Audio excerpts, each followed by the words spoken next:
Alright, come on. Come on. Time for cats to get down. Come on. Here.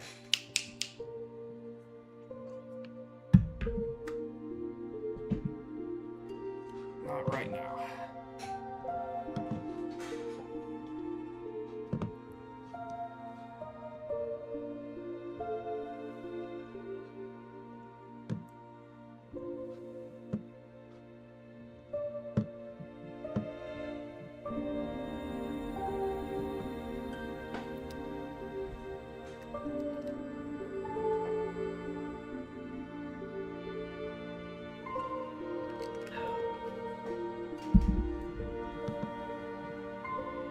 Man, this text is hard to read.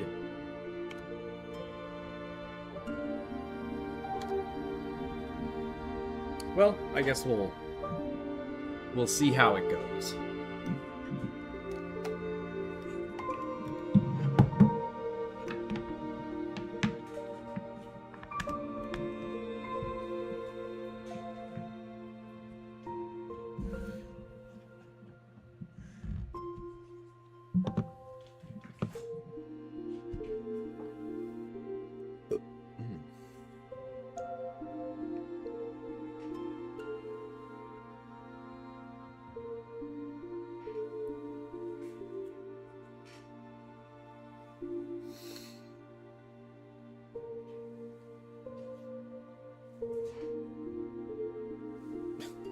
Stupid ass cat. Okay, well, we'll go ahead and I guess get started here. So plan A was going to be Dusk Fade, a game that came out earlier this week. But they did the classic, oh, the game's out now, so we're going to kill the demo. Sorry. So, we're pivoting to plan B. So this is all our broken parts. It seems to be somewhere between a visual novel and a robot repair type thing. I don't know anything really about it. It's just one of those things. I just happened to see it on the Steam calendar and was like, "Oh, that looks neat." So we're gonna see what we've got here, and then we'll play some more Mermaid Mask later.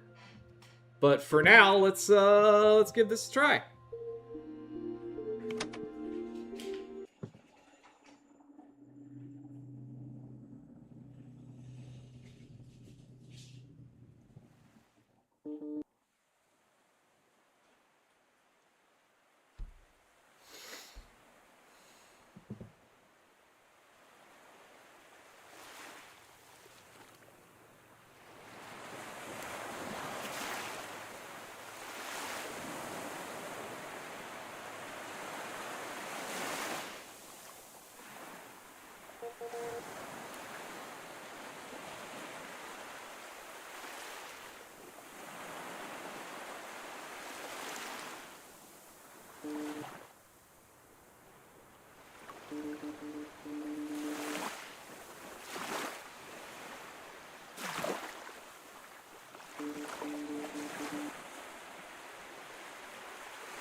Okay.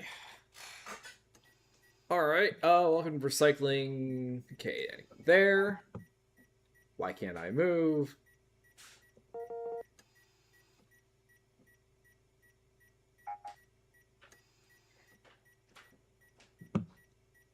Alright, let's give him some juice.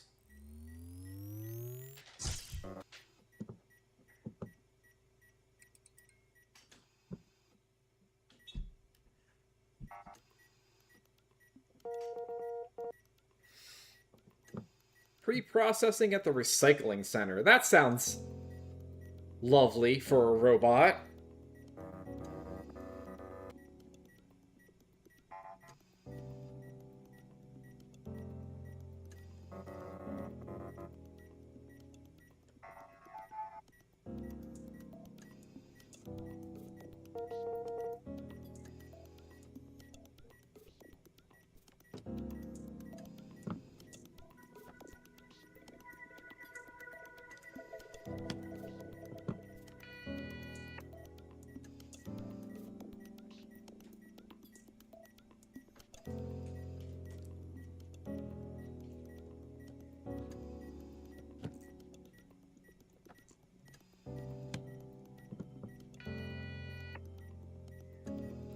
Interference from other modules.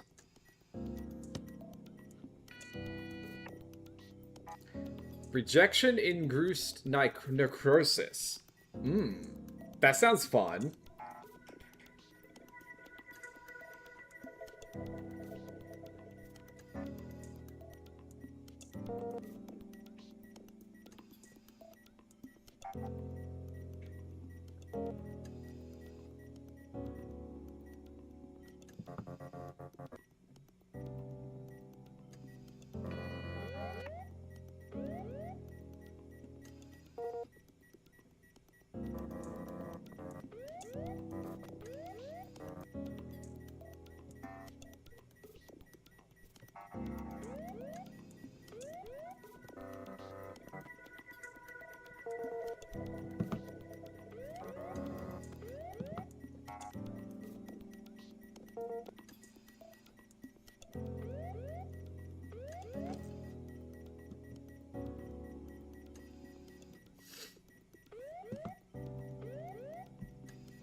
This is, definitely something.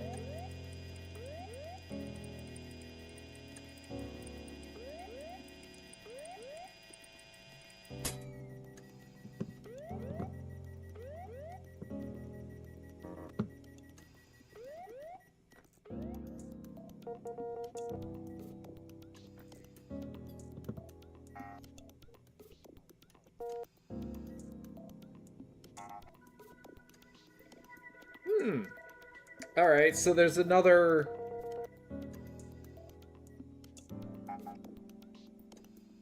There's another consciousness in there still somewhere?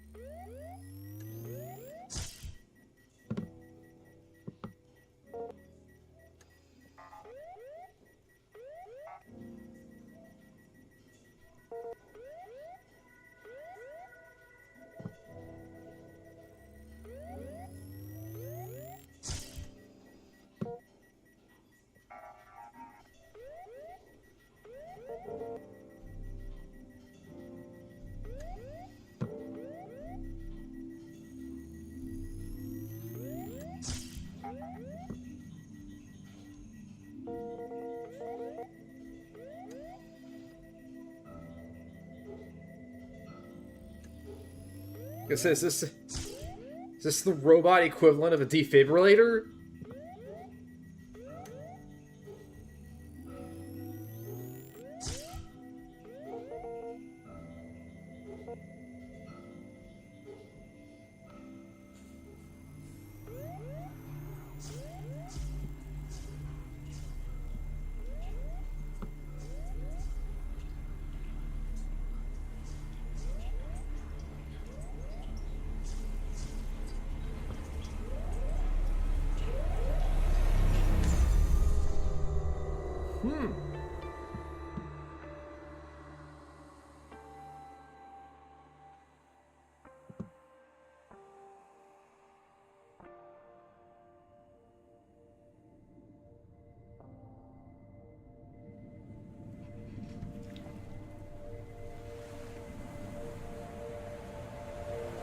We're gonna chalk that one up to rough day at the office.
An entity broke free from control during the recycling approval phase. We're about to know. All entities, blah, blah, blah. Oh no, not a registered problem individual. Claiming to have found clues about the sea and are trying to locate it. The sea does not exist. If you remember the ocean, no you don't. Seek medical attention immediately.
Yeah, sure, whatever. Sorry, boss.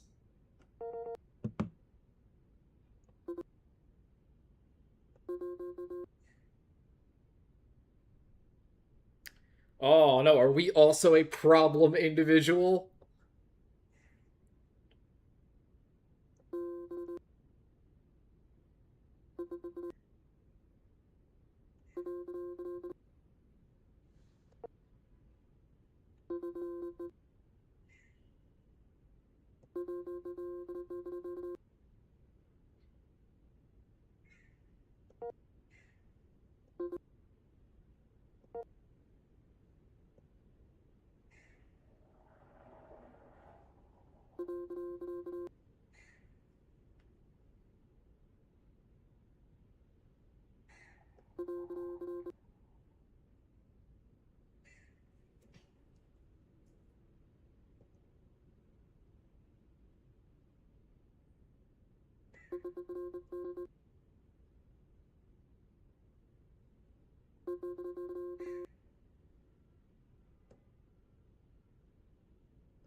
Hmm.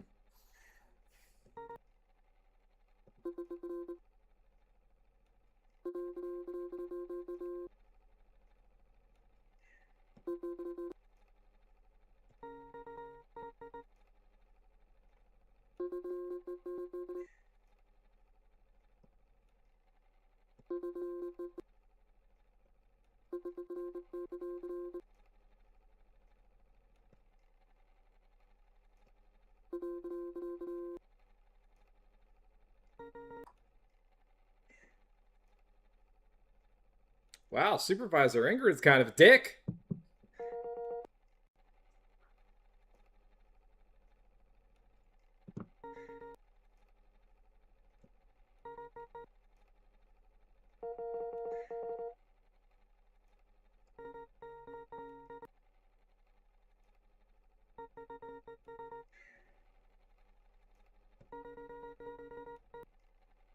The images UF produced wouldn't pass.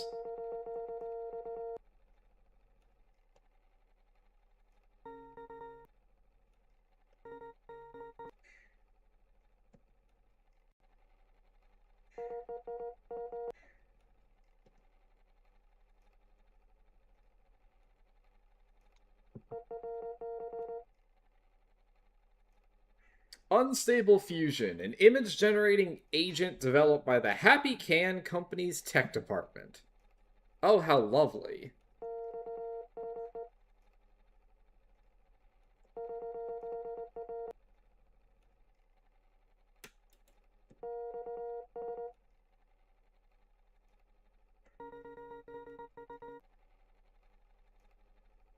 Not fast enough, not specialized enough.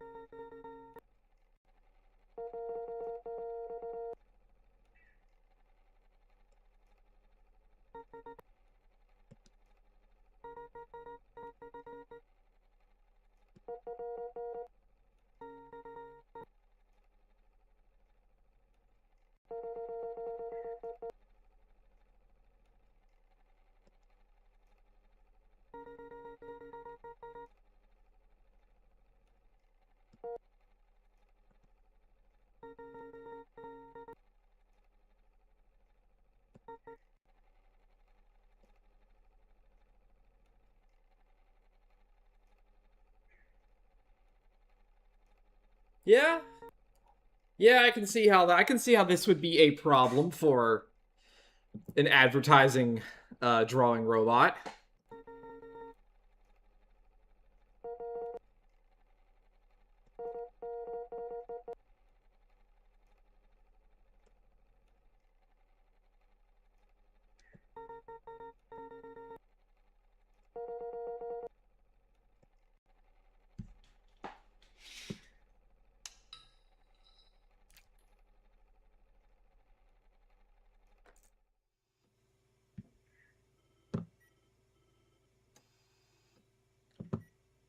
All right, locate the UF module. I think we can find that one.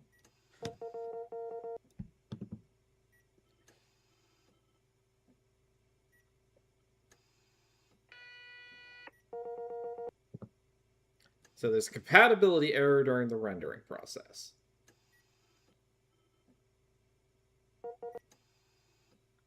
Need A+ clearance to do a scan.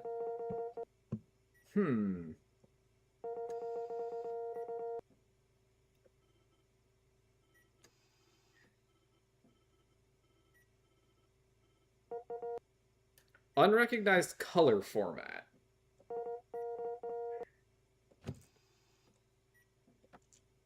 Okay.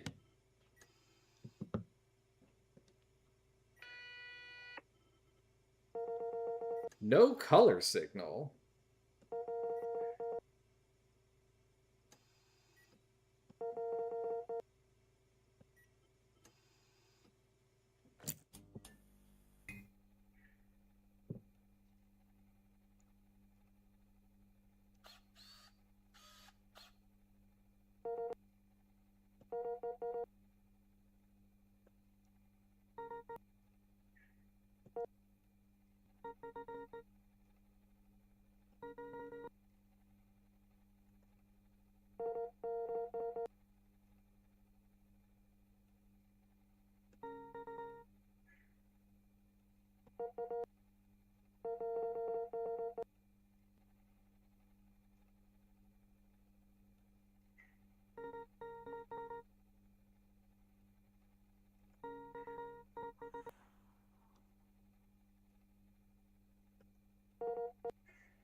Hmm.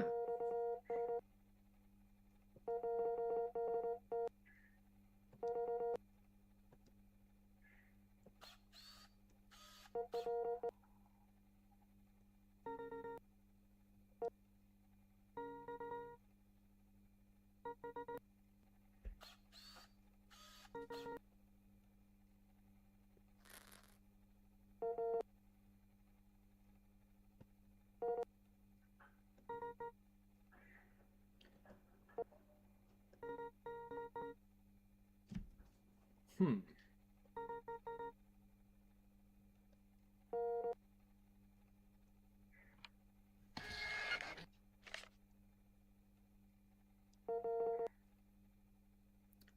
Memory sent data to vision and generated these colors.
Hmm.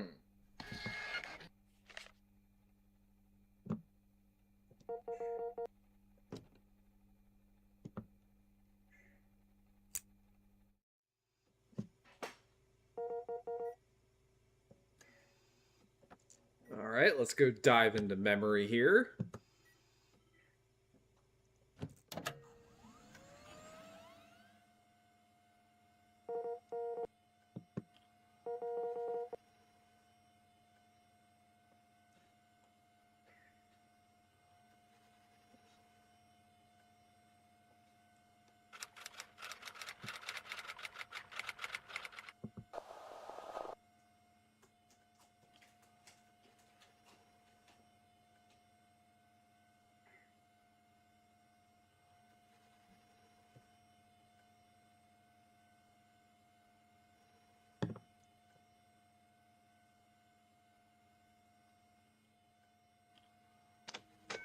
There we go.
I won't work a 9 to 5 and it won't take away the things that I love. Yeah. Yeah. I guess some bad news, Pepe.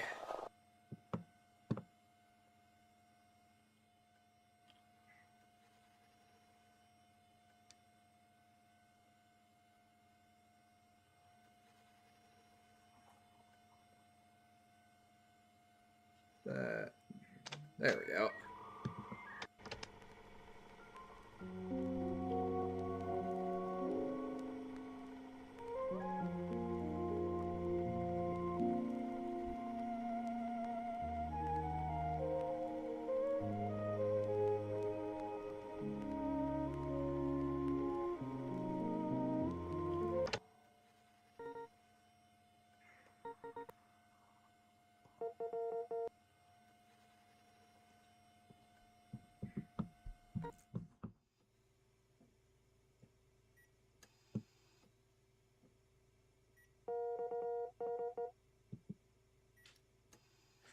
So you can't receive color feedback, so your prototype is producing a data stream that wants to see color.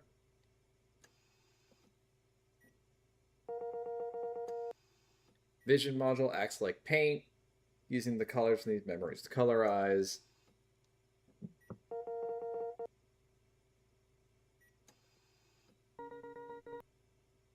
The imagination is interfering with the UF module.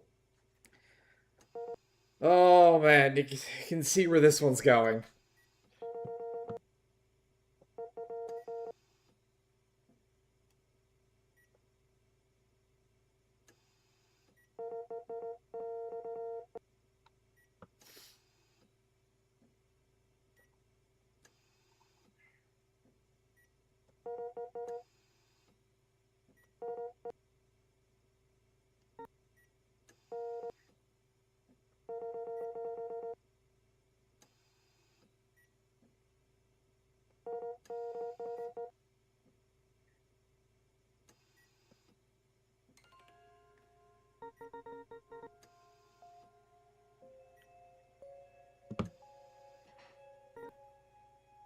An entity. Because we're long past the point where I guess human brains have integrated into AIs.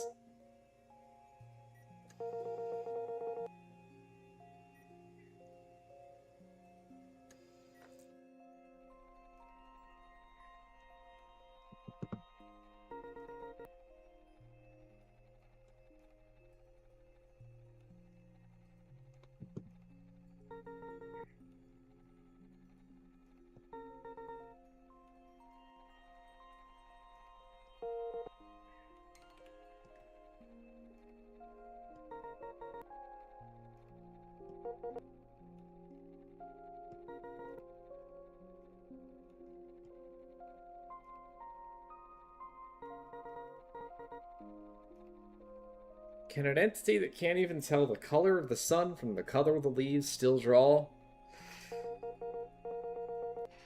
Pepe, you're asking questions that Ruth is not equipped to answer.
Let's do a follow-up.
Well, it's better.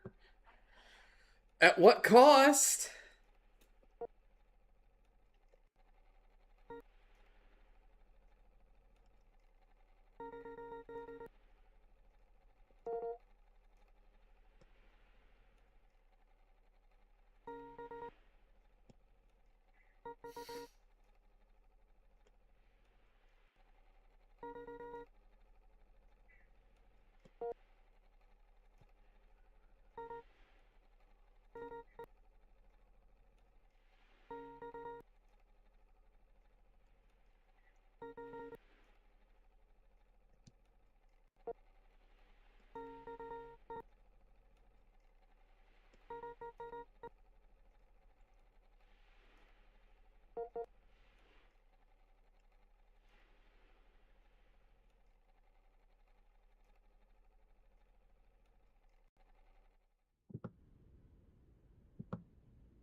Do I like winter? I do like winter.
A neat double, huh? Well, Ruth knows what she wants.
You have the same scent on you that I do. Booze. Yeah, that's good one. That's great, Ruth.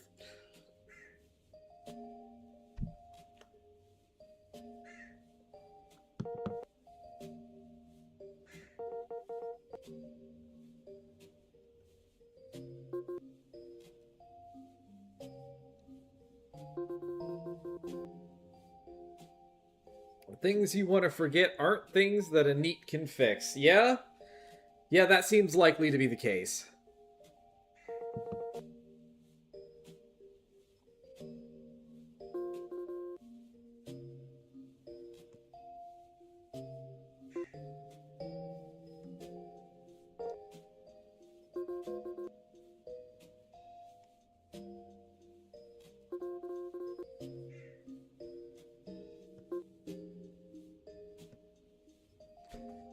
Alright, sure. Fuck me up, girl.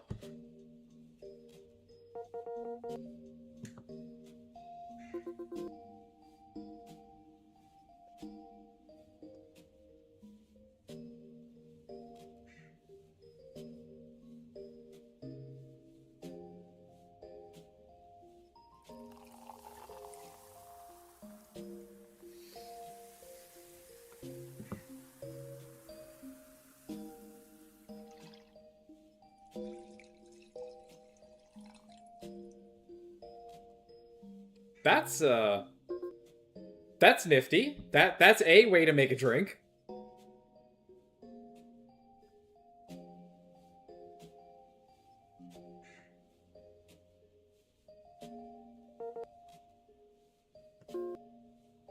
It's your own emotion.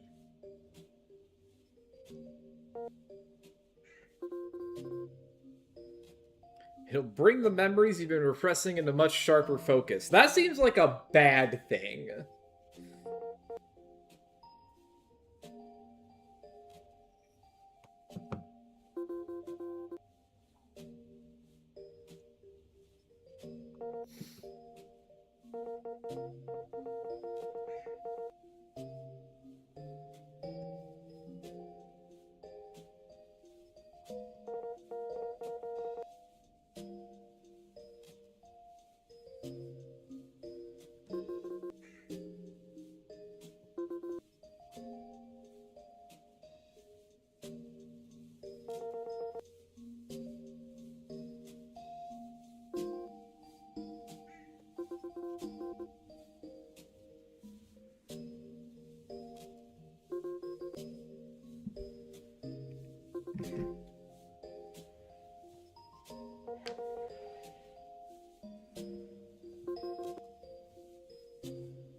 Wow, she just took part of our drink?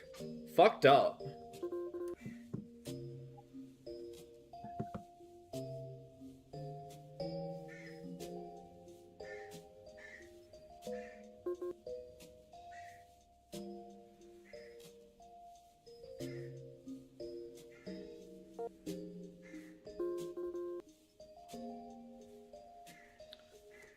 Tarot.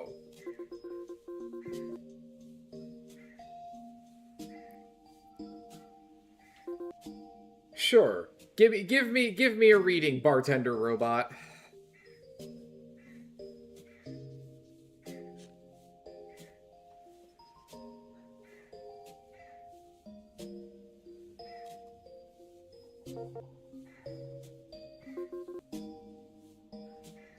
Okay, the hangman.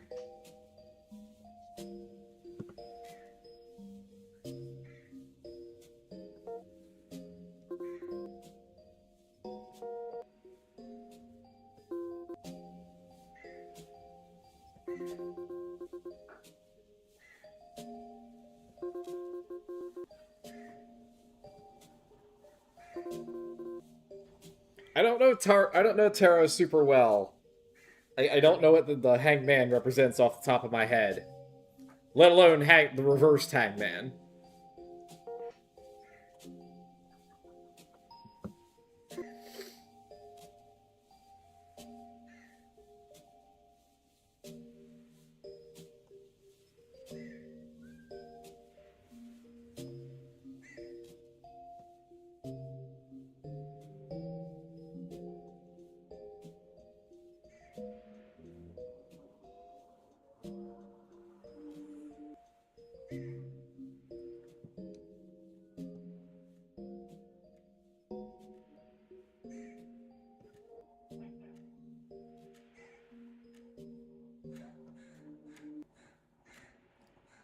It's gonna take a lot of effort to fix me, huh?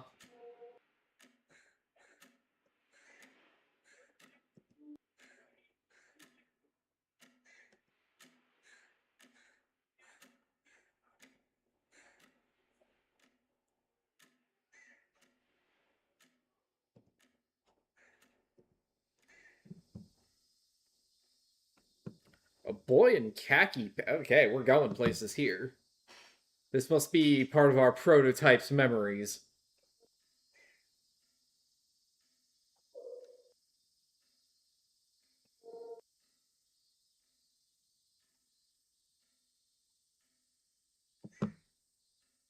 You know, we were a doctor. That's what we remembered out of this.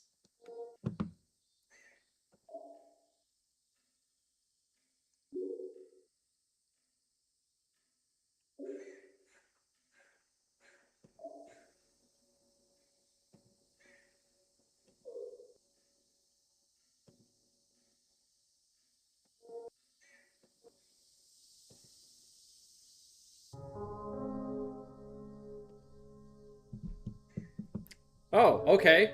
Now we've changed to an adventure game.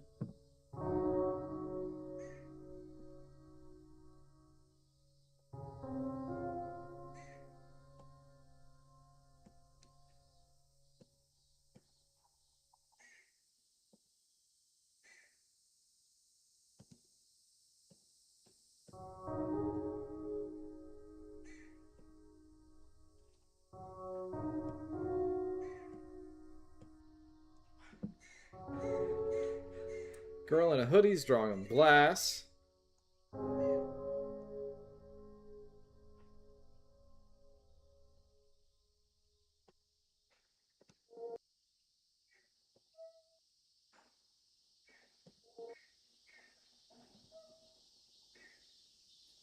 Thinking about the color of the sky. Okay. Is this... So is this actually Pepe, or is this just somebody who reminds us a lot of her?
gonna fix the observatory, huh?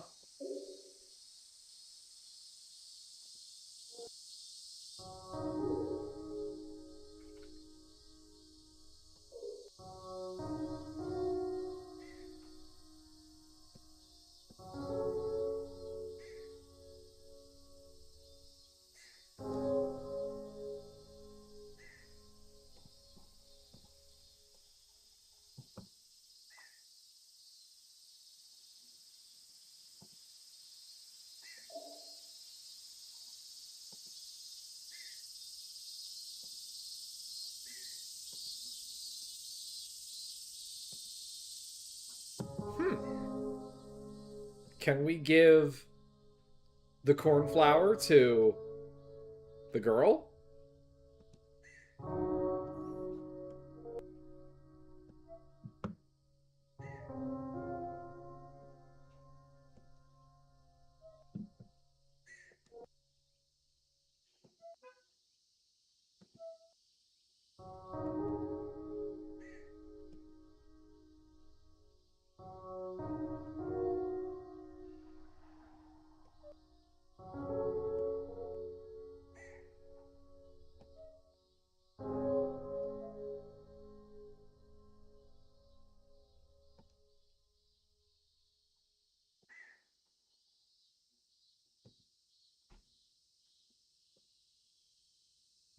Okay. Oh, hey, look, there's a door there now.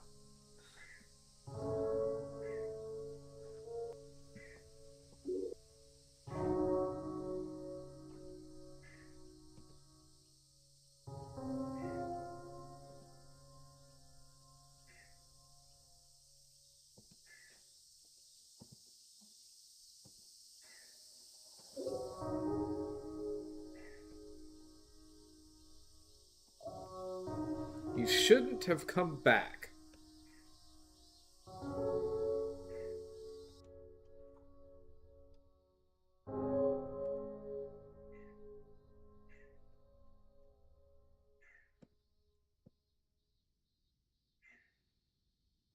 A 2 followed by many zeros.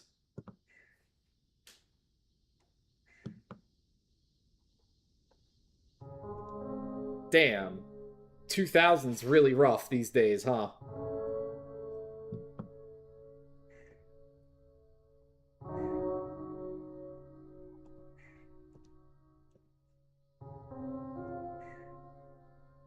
Journal.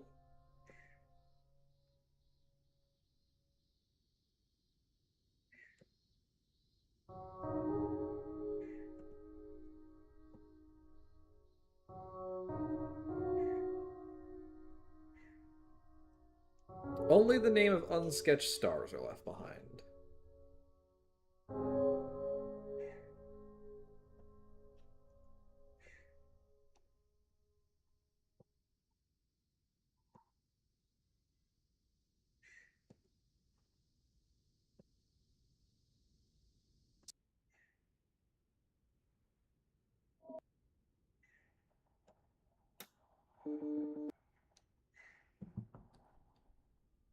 It's too old, probably too hard to fix. It's even leaking here.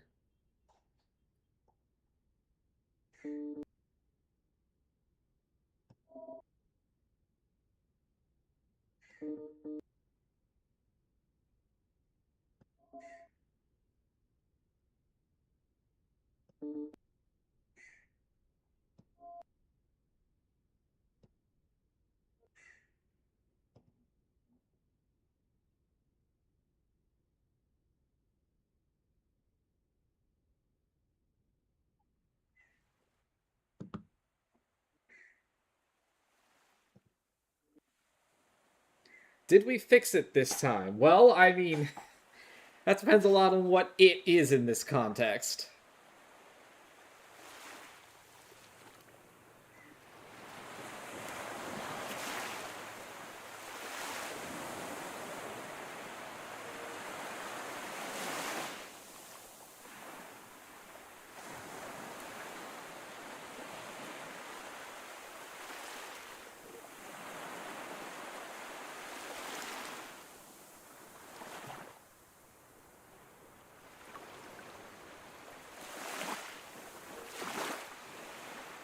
Not everything that's broken can be fixed.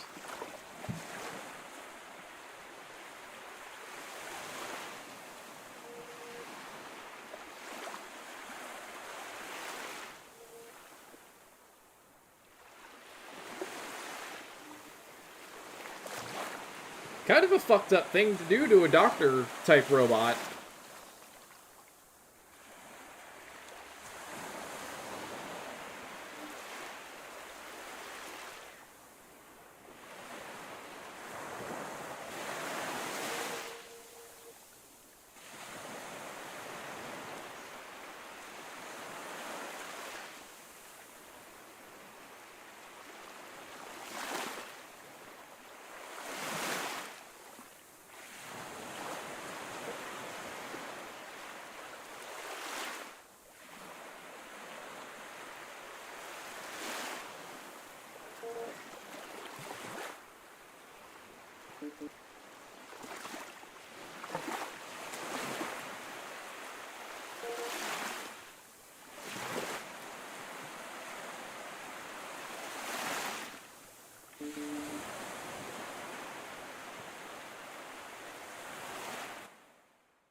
My head is cold.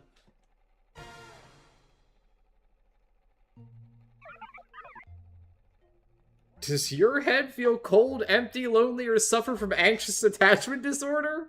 I mean, all of those things, obviously.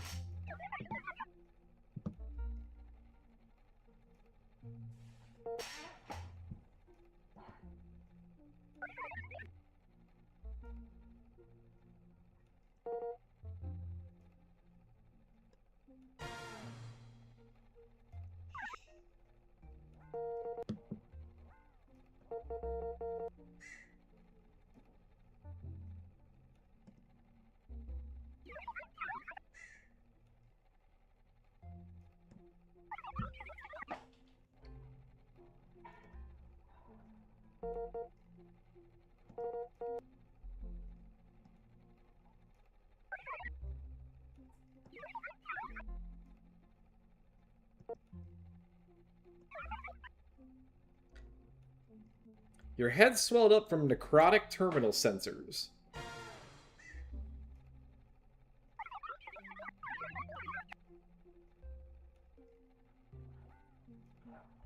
Limited edition multifunctional big head minimizer guaranteed to effectively solve your big head problem on a visual level.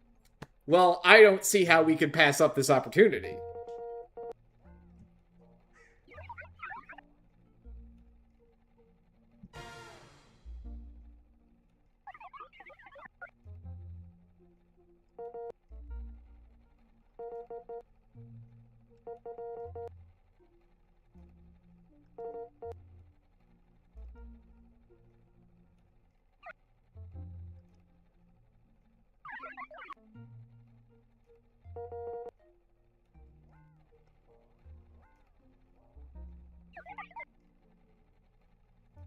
The whole hat department went up. Oh, you hate to see it.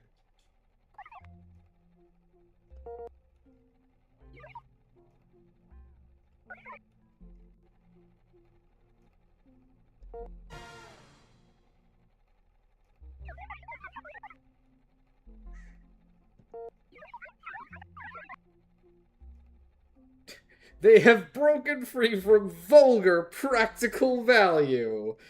Well, you know, that's true. Hats are a symbolic representation of premium high-class models.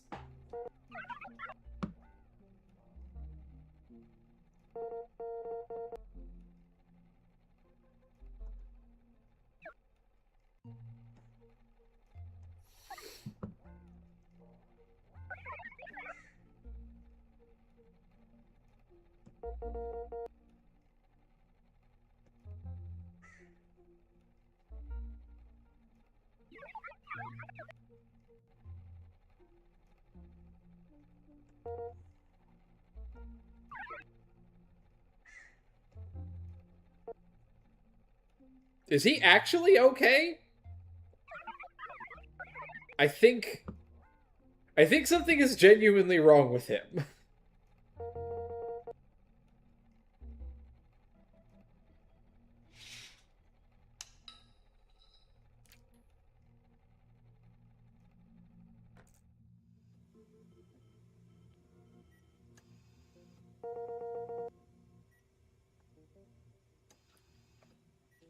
Alright, I think that is enough of all our broken parts. I like the sprite art. The story is, well, it's a little heavy-handed. The artist one in the first, you know, patient was, kind of heavy. But, like, I dig... I love, like I said, I love the sprite art. I dig the game's general aesthetic. It seems like it's got a neat thing going on. I'd probably play more of it on my own, but I don't think it's a good, like... Yeah, the pacing's a little... It could be... I mean, I guess, to be fair, I'm also going a little bit slow, just because, like, you know, I want to make sure the text is visible and whatnot. But, like... But yeah, the pacing's a little slow.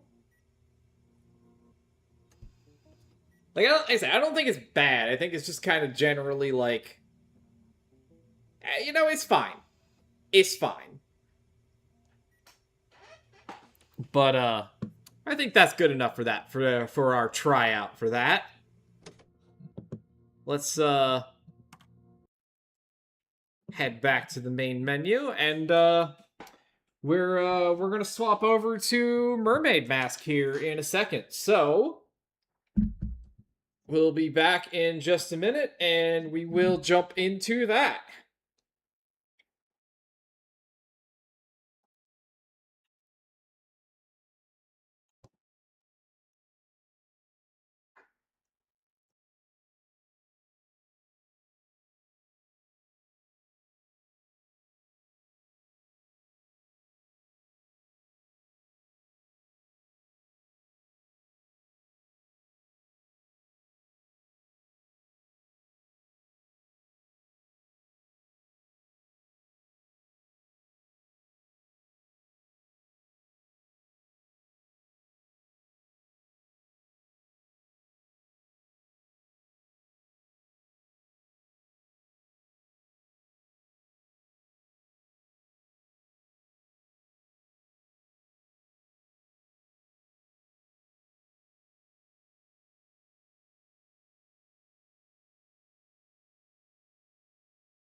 Alright.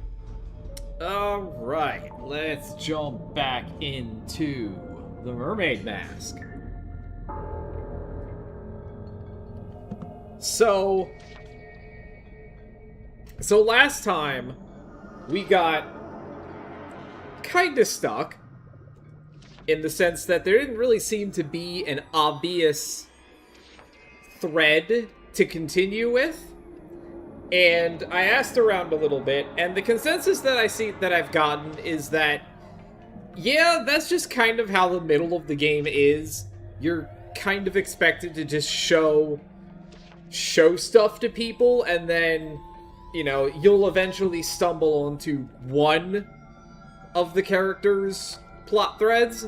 So that's gonna kind of be how I think we handle things today. Is that I think we're gonna ask about people, and if we learn anything other than Cynthia, we already know Cynthia's deal. But we're basically just gonna ask everybody about someone, and then see what we learn from that, and go from there.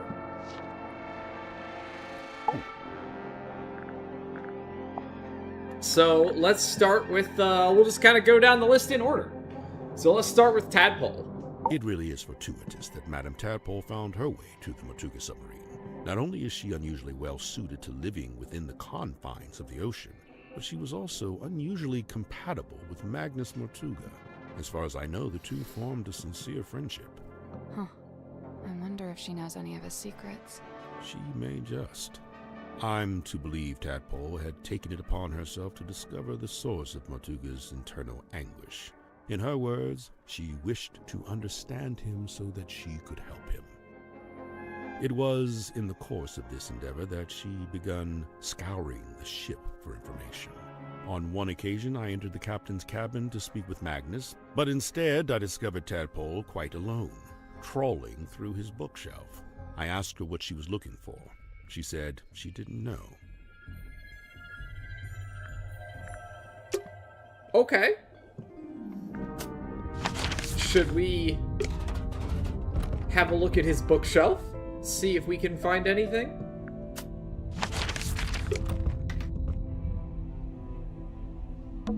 It's Mortuga's bookshelf. A lot of these aren't books. They're scrolls. Scroll shelf. It's Mortuga's book scroll shelf. No, doesn't look like we're gonna get anything out of that, so... Alright, who's next on the list?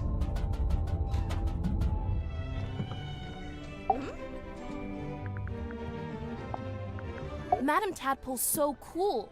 She's super strong and she can swim super fast. I bet. She knows all about the different kinds of fish, Wow. and she can hold her breath underwater for like ages. Of course. Also, she's traveled the world, she's had all these different jobs, met all these different people. I haven't done any of that stuff. Well, she's a bit older than you. Yeah, I guess. So, yeah, she can hold her breath underwater for a long time. I think we were aware of that.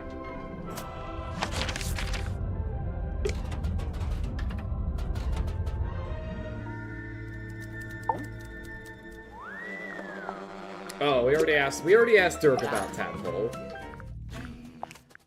Madame Tadpole, simultaneously the most laid-back and most terrifying individual I've ever met. Terrifying? You don't feel it? To me, she gives off this indisputable, I will destroy you if I see fit to do so kind of energy. Maybe if you get on her bad side. Oh, I wouldn't dare. She'd crush me like a twig. She does look pretty tough. Who would you say is stronger? Madame Tadpole or Dirk Danson? Well, Dirk's in good shape, but a lot of it's just for show. He's just gotta look good for camera. Meanwhile, swimming works out every muscle group. Did you know that? I didn't. Every muscle group. I don't think Tadpole's about to fight anyone. She's so chilled out. For now, I worry about what'll happen when, if, you two name a culprit. You think she might, retaliate? If she does, I'm not gonna be the one to stand in her way.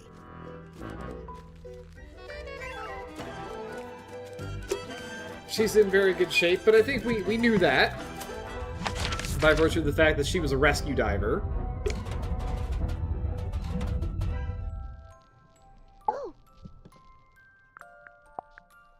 hearkened to the orchard oak, sturdy, stout, and towering tall. But bears she a quietsome grace, like a windless night on sail-still sea. I ponder, could some such thing be mine to know? I don't see why not. Maybe I should cut my hair short and dye it green. Maybe that'll do it. What's that? Madam Tadpole, number 5. The Still Waters.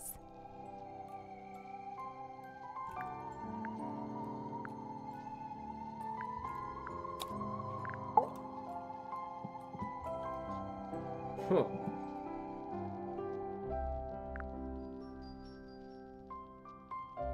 Madam Tadpole, number 5.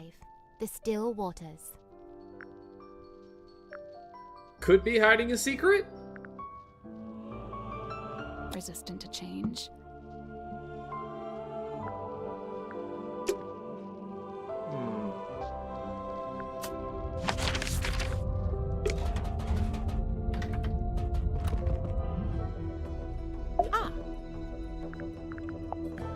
I already asked her.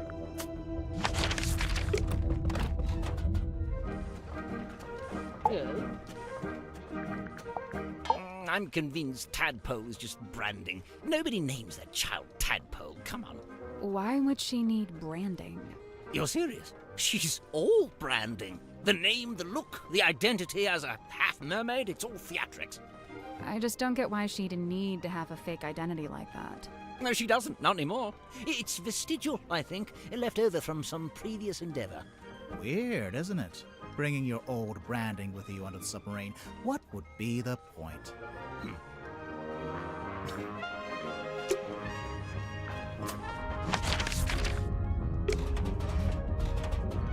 Alright, can we ask her about herself? Miss Tadpole, you said you were an Olympic-level swimmer. Oh, sure. They never let me compete, though. I got banned way back when I used to swim in regionals. Why? What did you do? Nothing. They just decided I had certain physical abnormalities that made it unfair to the other swimmers. That kind of sucks. It's whatever. I never really cared about competing anyway. So what did you do after you got banned? Oh, you know, left home, traveled, got a job, quit that job, traveled some more. And, have you always been green? You finally built up the courage to ask, huh? No, it was a reaction to some chemicals we used in a little water tank I used to swim in. The doctor said it's reversible, but I couldn't afford the treatment, so yeah, I'm green. Okay.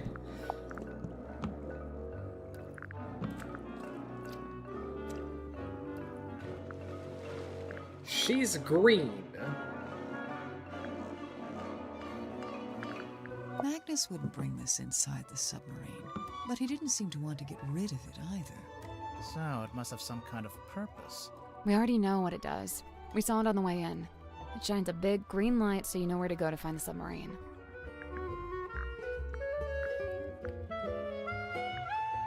I'm pretty sure Magnus kept this in the storeroom. He had it covering the cauldron, I guess? It seems likely. Just to protect it from dust? Or maybe he was specifically keeping it hidden.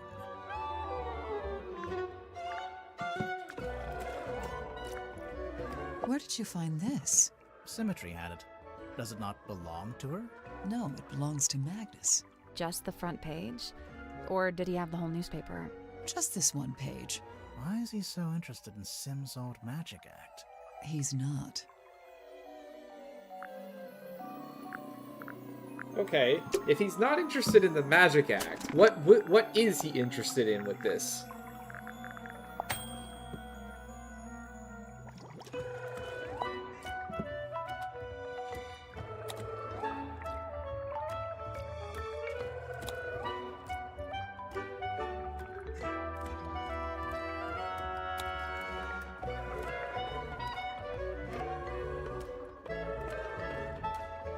Fishing trip? It's gotta be one of these type things then, huh?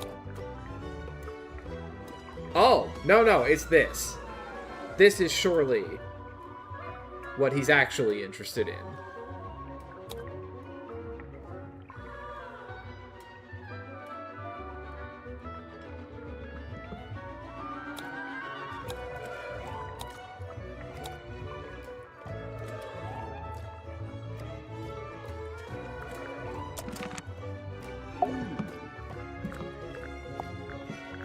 Is there anything else?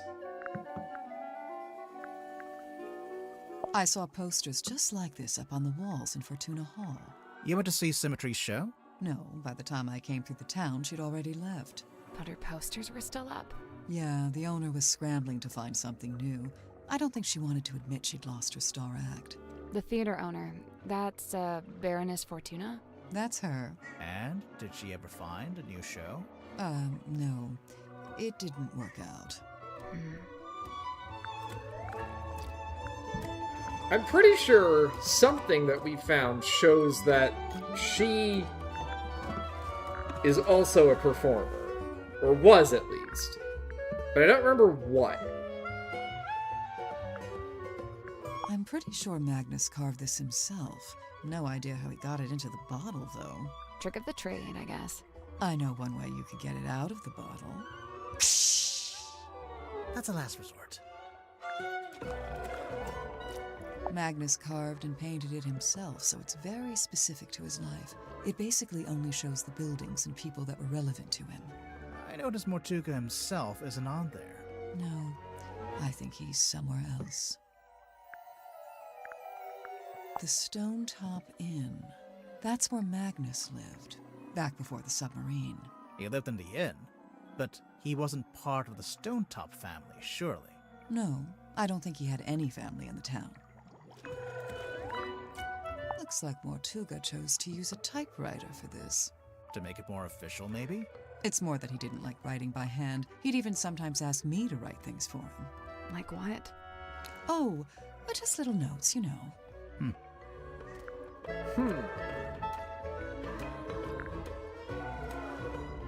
Magnus really wasn't one for record keeping. Well, he did make a few entries, though. Looks like it's just each time someone new arrives on the submarine. That makes sense. He was always people-focused. Human interactions, relationships. It's what he considered most important. Looks broken. What is Does this? it? How can you tell? I just assumed it was waterlogged from the bilge water. How did you know we found it in the bilge? Because it smells, and it's still wet. Oh, yeah. Ew. Sally, you take it. I don't want it. You keep it.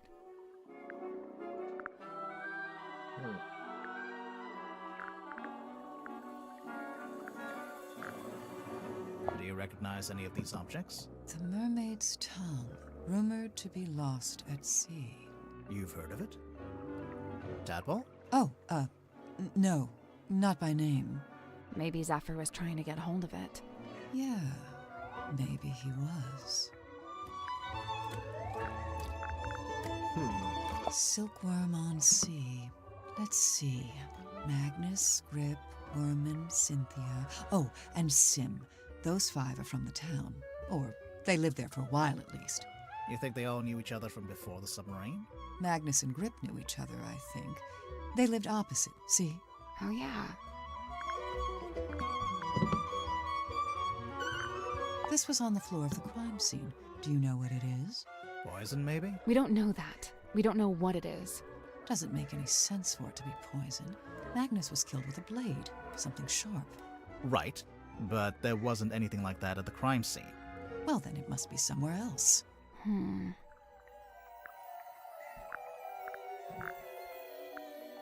know, I think this painting is the answer. To what? Everything. Magnus Mortuga, what he was doing, what he was thinking, even maybe how and why he died. I swear, there's always a painting with a secret in it. Alright, that doesn't seem to be about all we can get from her for now.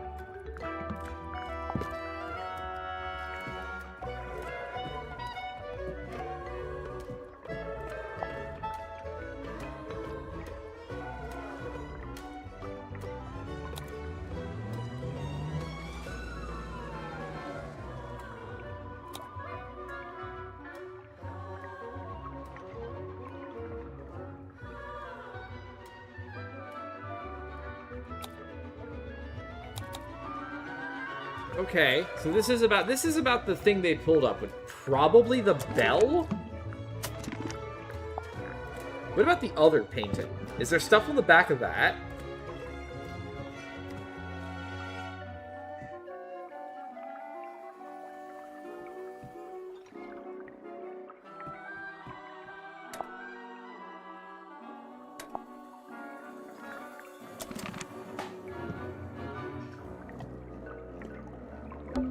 These aren't the bottles I'm interested in. These aren't the bottles. These aren't the bottles. These aren't the bottles. Alright, well.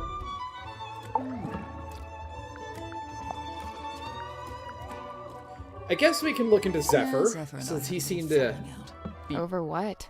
Something to do with his experiments? In theory, I really don't care what he does in his lab. I just didn't like that he dragged Sim into it. What do you mean? When I first got here, Sim was working for Zephyr in the Dream Chamber. What were they working on? Researching dreams, I guess? Well, sure, that was part of it. They even had Mortuga as a test subject at one point. They were researching Mortuga's dreams? Look, it's not the dreams that were the problem. It's the communicating with spirits from the other world stuff. Oh, like talking with the afterlife. Zephyr's a grown man. If he wants to research that stuff, he's free to do so. But Sim's still young. I didn't want her getting misled, so I put a stop to it. How? I made Zephyr tell Sim he didn't need her anymore. Ouch. It's for the best. Okay. So there's bad blood between Tadpole and Zephyr. I wonder if she has any thoughts about some of... This pattern looks a bit like a dream catcher. What's a dream catcher? It's something you hang in your bedroom window when you're a teenage girl. Bingo. I see. Hello, Barry John. Now, you didn't miss much. We tried out a demo. It was okay. And we just started this maybe 15 minutes ago. We've been asking around about Tadpole, what people think of her, what her deal is. Mostly got a lot of information we already know, like that she can hold her breath really well, and you know, she's like an Olympic level swimmer and such. The one thing we did just learn is that apparently Tadpole and Zephyr had a big falling out over Sim working with Zephyr. So now we're investigating some of the stuff that I have that belongs to... That belongs to Sim, I'm pretty sure. It's something to do with her old magic act. You might be right, but we found it in Zephyr's dream chamber. Still? I told him to give all her stuff back. I'll have to have a word with him. Any idea what Zephyr's keeping in this bottle? Whatever it is, he dumps it into the ocean every single night. What? What do you mean? Every evening, he comes by the airlock and empties the bottle into the water tank below. And the water tank leads out into the ocean. Yeah, and then each morning he comes by with the empty bottle and fills it back up again. Why? What's he doing? I've never managed to work it out. Huh. So he's dumping something into the ocean.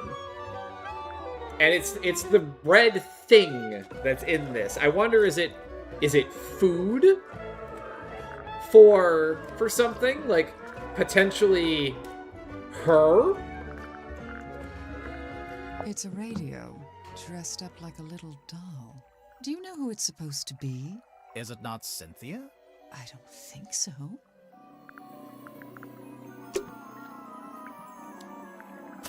Alright, let's see what... I guess since we're on that topic, let's see what everybody else has to say about Dr. Zephyr.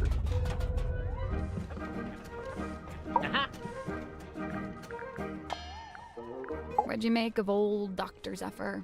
Not a fan?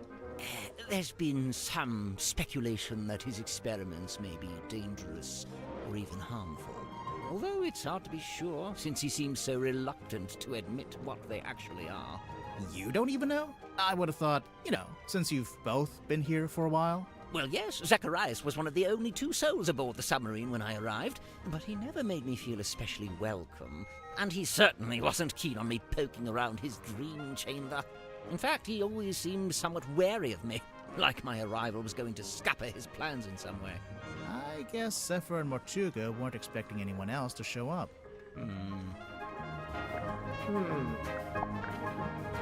What do you know about some of his stuff, Grip? Do you know if Zephyr made this himself? He must have done. He didn't have it when I first got here. In fact, I'm pretty sure he measured Mortuga's head to get the shape right. Aha! A crystal ball! Oh, how quaint. What's that? What's it for? Oh, you know, the usual. Whispering questions into the great unseen beyond, hoping without hope to get a response. There's some kind of pattern. It almost looks pictorial. Does it mean something? It might do. I imagine poor old Zephyr has been trying his best to figure it out.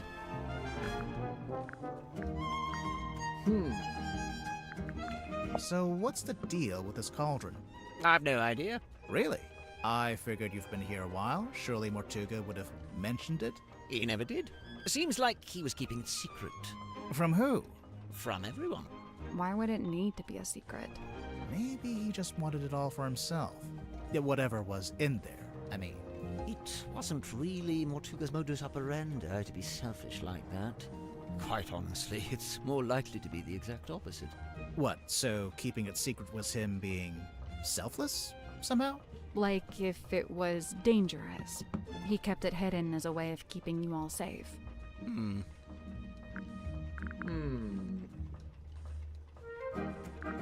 Good heavens. Something catch your eye? Rumored to be lost at sea requires a special key. Is that right? The mermaid's tongue? Do you know anything about it? No, can't say I do. Based on this, I wonder if it may not even be real. After all, there isn't even a photograph. That's just a drawing. Yeah, no, actually, I'm pretty sure it is real, and I'm pretty sure it's sitting in the back of Zephyr's, bookshelf, not that he'll admit to it. Godric Grip's nautical and aeronautical precision measurement and navigation instruments. Great name. As well, this was shortly before the rebrand. Why'd you decide to rebrand the shop? You see, the news about the Silkworm Serpent put the town in a particular sort of mood. Interest in all things nautical adventure was on the rise, you know. They put up that statue, we get tourists even. So you capitalized on the zeitgeist. Look at you, using the vocabulary. Tonya Tapdell. There you go. Sorry. Oh, I don't know. She probably did it to reduce drag, you know, like an aerodynamics thing. Hydrodynamics, I guess, if that's a thing. He'll just have an entire conversation by himself, huh?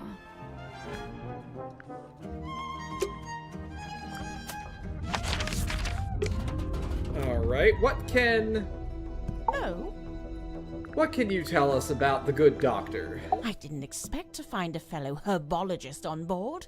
Dr. Zephyr really knows his rosehip from his rosemary. He's a chemist, too. Impressive, don't you think?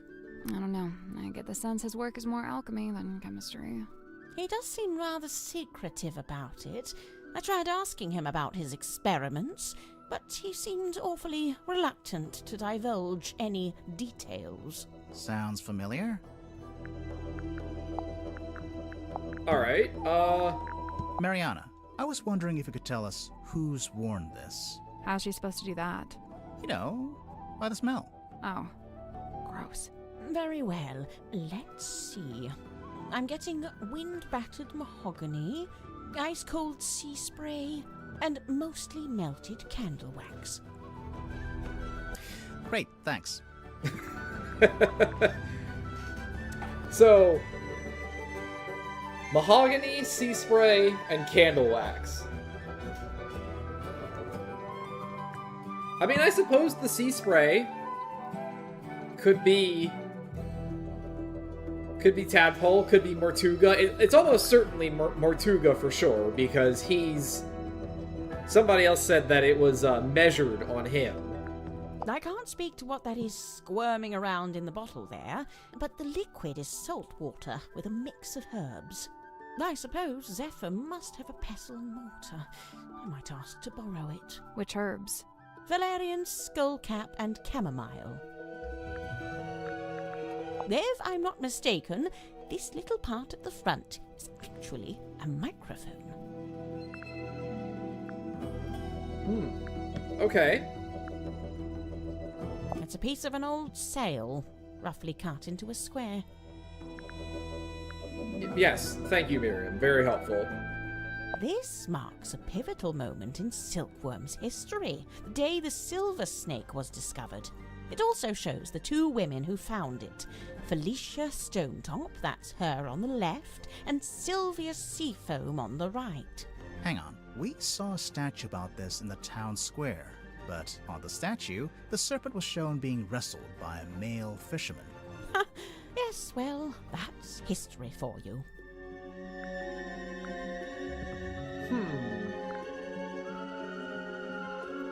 Mariana, you visited Silkworm before, didn't you? Was Sim's magic show in the theater back then? No, when I passed through, the theatre wasn't showing anything. This very poster was up on the walls, but they'd covered it with a banner that said cancelled. So that must have been after Sim left, but before the theater had booked a new act. Now, where did you find this? Zephyr had it. Did he now? Lillian's locket, silver snake, golden palm, mermaid... The mermaid's tongue. You've heard of it? Only the name, and only when people were telling me it doesn't exist. Maybe it doesn't. But there's a photo. It's a photo of a drawing. What's it supposed to do, anyway? The description in the book here is pretty vague. And they say it allows humans to commune directly with God while they're still alive. What? God? In here it says, said to facilitate communication with she who lies beyond the veil. She who lies beyond the veil, God, other dimensions, aliens, the afterlife. You know, it varies. But the sentiment is the same. Though it's a wretched thing, really. An echo of man's desperate, futile desire to wring answers from a silent universe. I can see why people would say it doesn't exist. But Zephyr's trying to get hold of it. Well, he may be. It depends. On what? The strength of his will. Well, again, we're pretty sure that he does, in fact, have it. Or at least he has part of it. That algae is still young. Meaning? Meaning the bottle's been in the ocean, but not for all that long.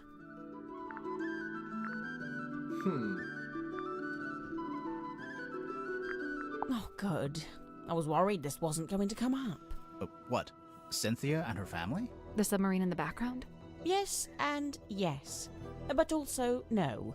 The best part of this photo is the thing on the left-hand side. It's in a glass tank. Do you see it? Barely. Is it a snake? It's the silver snake, also known as the silkworm serpent. Oh, you've heard of it? We might have. But what's it doing in the photo? So, that submarine in the background. The silver snake is the reason that was built. Sylvia Seafoam, pictured there in the fancy jacket, she was quite fond of her serpent friend, you see, but the powers that be were demanding she hand it over to be studied. So Sylvia made a plan to go and live in a submarine and take the silver snake with her. That's, quite ambitious. Wait, so the sea serpent would also be living in the submarine? Well, I don't have all the details. It's something I'm still researching. Cynthia, your mom's weird. Do you recognize any of the little wooden people? I believe this is supposed to be Silkworm's governor, a man named Faustus Fellow. Interesting. He was a wealthy landowner who bought the town in order to bring it under his control. He bought the whole town? Why? I couldn't say. Now we're getting to it. The reason all of us are here, really. How so? The Silver Snake, the Mortuga submarine. Did you ever stop and wonder, why here? Why this particular part of the coast? It all stems from a single truth. There's something hiding in the water. Something big. Now, it wasn't my intent to cause you any lasting unease. Look, we three, we're merely tourists here, passers-by. take my advice. Keep your distance from all this, so you can still walk away at the end. That's a little ominous.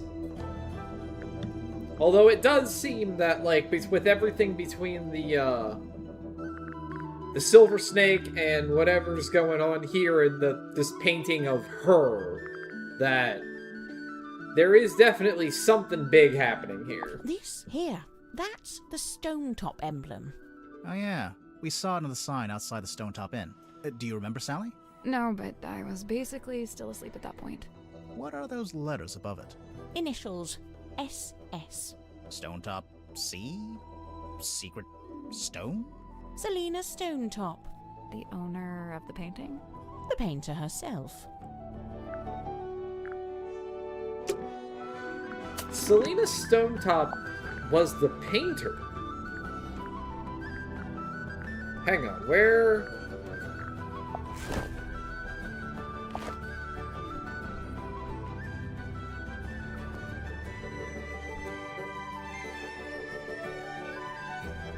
Okay, so she was, like...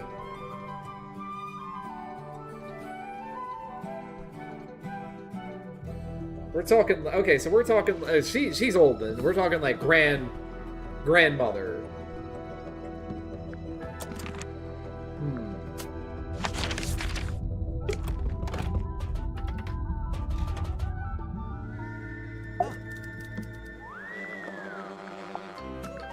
Dr. Z? Oh, man, I love this guy. Hey, did he show you his curiosity collection? I don't think so. Dude has some seriously rad stuff in there. Plus, like, it's all real, you know? Worth a lot of money, you think? Oh, totally. The guy's sitting on a gold mine. There was this one thing. It was behind glass, like this spooky mask kind of thing. I wish I could remember what it was called. Anyway, Dr. Z said it was priceless. So, obviously, I asked what that meant, and get this. It means it's worth a lot of money. Thanks, Dirk. That's very helpful. Dirk Dansom, 6'2", blonde, athletic, passionate, adaptable, amenable. Okay, you're hired. Please stop. And how long have you been an actor? Oh man, I've been trying to break into it for like forever, but I was getting nowhere until Mr. Vanderpeer said he wanted to hire an unknown for his new project, Hex of the Helmsman. It's kind of a fantasy horror adventure. I play mysterious anti-hero Marcus Mordoon. He's pretty much the main guy. So you went from getting no work to getting the lead in a big movie. Crazy, right? So you're rich and famous now? Well, I mean, yeah, right? I mean, hello? Hello? Hey, what's up? You know what? Same, Grim. That's about the reaction I would have had too.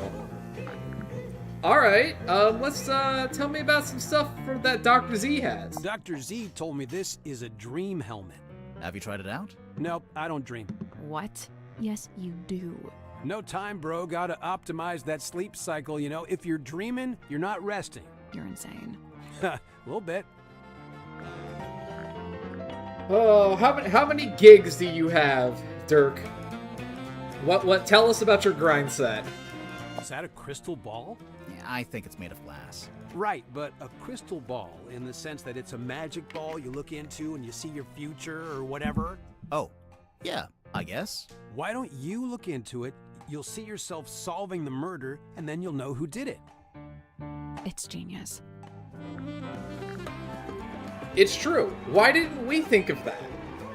Hey, so remind me what a hex is again? Didn't you just make a movie called Hex of the Helmsman? Right, but look, I'm bad with learning what the made-up words mean. It's not a made-up word. A hex is a magic spell, kinda like a curse. Or it can mean 6, as in hexagon. Oh, gotcha. Okay, yeah. I was hoping that would clear up what a hex bottle was, but no dice. Where does Zephyr find this stuff? I'm pretty sure they don't sell this magazine at my local newsstand. Maybe on mail order. I think it's more of a black market thing. Huh. some of the listings in here, the prices are in ounces, and there's a symbol. It's the alchemical symbol for gold. For real? Man, is Zephyr like secretly super rich? I mean, I would guess that he's definitely got some money. Her. Deliberately vague title. Love it. What a babe. I mean, yeah. This Mortuga's girlfriend or something? I don't think so. Of course he'd land a girl like this, of course. I don't know. Wasn't he kind of a gloomy loner? Yeah, chicks eat that up, man. Hey, wow. Did Tadpole give you that? No, we found it in the bilge. You think it belongs to her? It would make sense. Although the woman in the photo looks a little different. No, it's gotta be hers. You're right about the photo, though. Her hair is brown here. I guess she dyes it green nowadays. So what? It's a free country.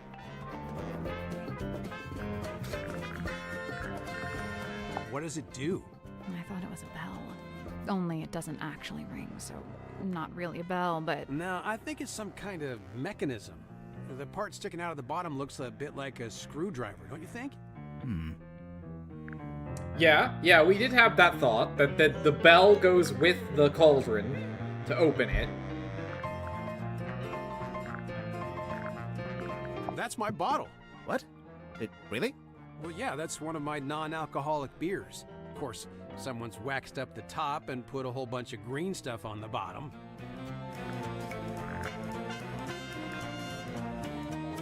Oh, hey, you found Worman's letter. Have you read it? No. Generally speaking, you do not read another dude's fan mail. What makes you think it's fan mail? Worman read that thing 100 times over on the journey down here. I just figured must be something nice, you know? Hey, the guy who wrote this review has the same name as who? I'm not sure if I'm allowed to say. Okay. That's a thought. I don't understand what his deal is, but I already have a headache, so I'm just not gonna worry about it. What did he say he was? A dream doctor? Great. Good for him. He's researching spirit energy, I think. Lovely. More power to him. And he was the first person to join Mortuga's submarine, because they knew each other from before. Wonderful. I don't... Wait, really? Zephyr's not from Silkworm, though, is he? I don't think so. Interesting. Well, thanks a lot. Now I have yet another thing to think about. Have fun. Thanks, Grim. You're so helpful. Hey, Doc, you want to look at this, Now this is a throwback. I cut my teeth writing local interest stories like this. You wrote this? The review of Sim's old magic show? I did. But it says theater review by James Dusk. Oh, wait. And she finally works out what the JD stands for in JD Werman. Sorry, your name is James Dusk, and you changed it? Grimoire is just upset about this. You had such a cool name. It's a strong image. The ancient cauldron opened for the very first time. It can't be the very first time. Someone must have opened it before. Semantics. So, what do you think was inside? Does it matter? I'm pretty sure it does. It might explain how or why Mortuga died. True. The murder weapon, maybe? Like a knife? Sure, why not? It would explain the scratches on the inside, after all. I guess. Dr. Zephyr's got quite the imagination, doesn't he? Yes? Something you wanted to ask? Zephyr called this a hex bottle. We thought you might know what it is, since, you know. I wrote a book called Hex of the Helmsman. Well, yeah. Wow. Yeah, no, I've got nothing. Done. Next.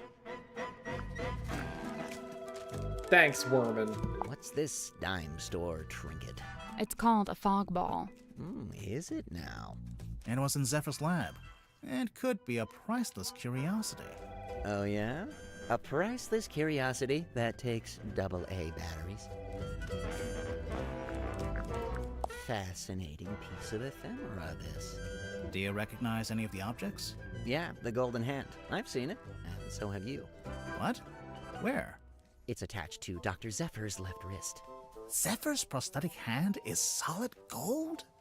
Not quite. Says here it's made of an unknown material 90% similar to gold.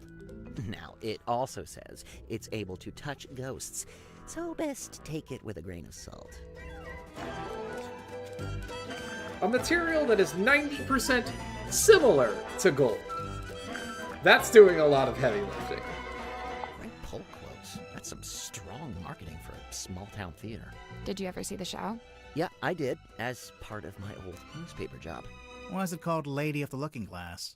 The central trick was Symmetry talking to herself in a mirror, only sometimes the reflection didn't move with her. How did she do it? My guess is the mirror can switch between being reflective and being see-through glass. You know, looking through to a second Symmetry on the other side. An identical twin, maybe? Probably just a very good dummy. Okay, let's see. The symbol on the top left, next to Governor's Manor, that's the fellow emblem. Oh, you knew that already? Kinda, but keep going. Oh, that's my father's emblem on the top right, the one next to Town Hall. D for Dusk. Mayor Dusk. Your dad was the mayor and you grew up in the town hall? Must have been nice. Yeah, sure. Hang on. Your dad is listed on the back here, on the family tree. And there's a line between him and Felicia Stonetop, see? It's a stretch to call this a family tree. More like a tree of speculative conjecture. Okay, so the family tree is perhaps not hard evidence of anything. Stargazing Girl. Sounds like a good title for something. Like a book? Or a film? A one-woman play, surely.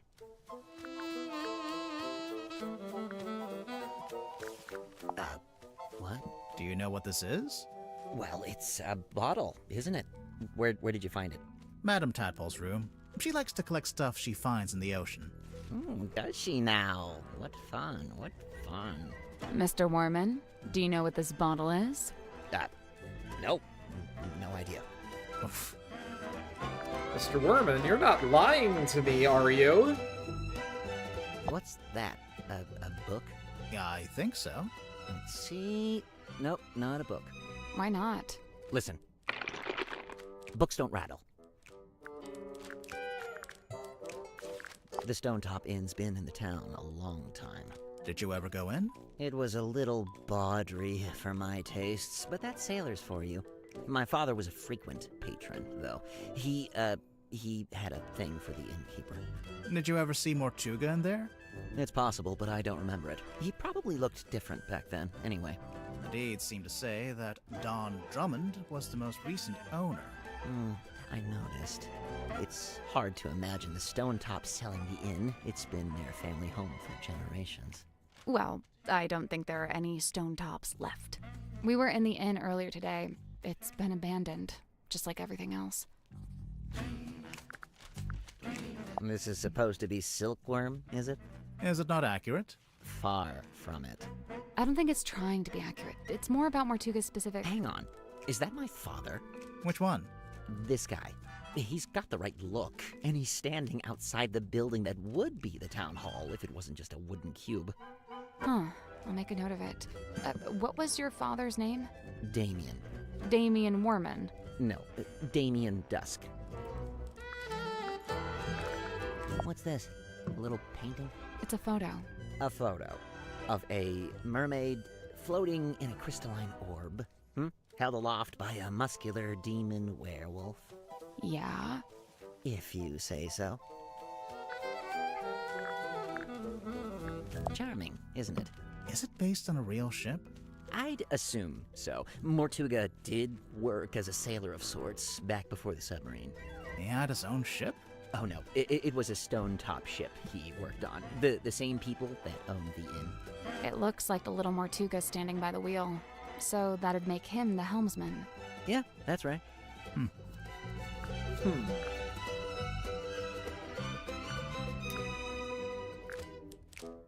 We have The learned man quite a bit on here. the right, that's Don Drummond, the shipyard mechanic. You know him? I interviewed him once, working on a piece for the newspaper. Or I tried to. He was a tough nut to crack. He looks kinda grouchy. Well, he was a lighthouse keeper. Comes with the territory, I guess. So, these are the two main characters in the movie? The helmsman, Marcus Mordoom, and his captain, Belicia Bonetop. Ostensibly, yes. You're not happy with how they look, compared to your book?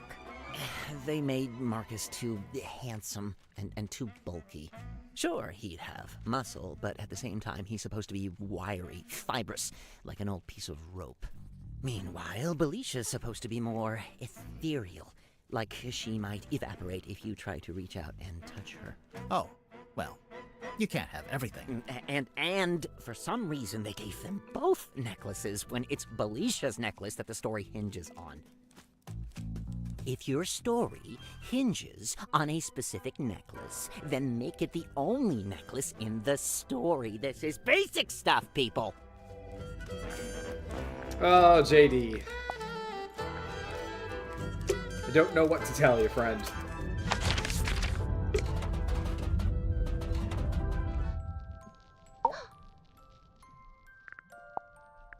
His life's long hope to pierce the veil and breach those blackest bounds. Solitary once, no more, for help is found in frightened form of fair and freckled face. She means herself. I'm following. A time bespent in chamber dream and chained to lofty quest.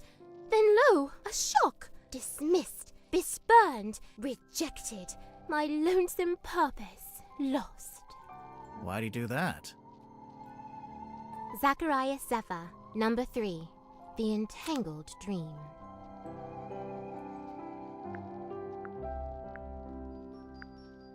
Overambition?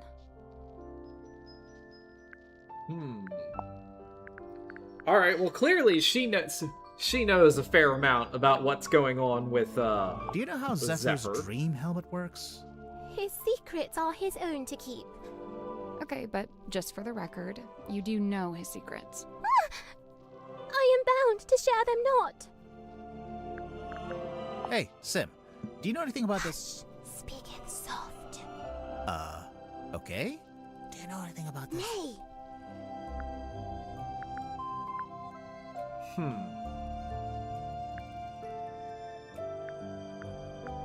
What would you say that is? sealed within the glassy tomb. Yeah. A mistake? A regret?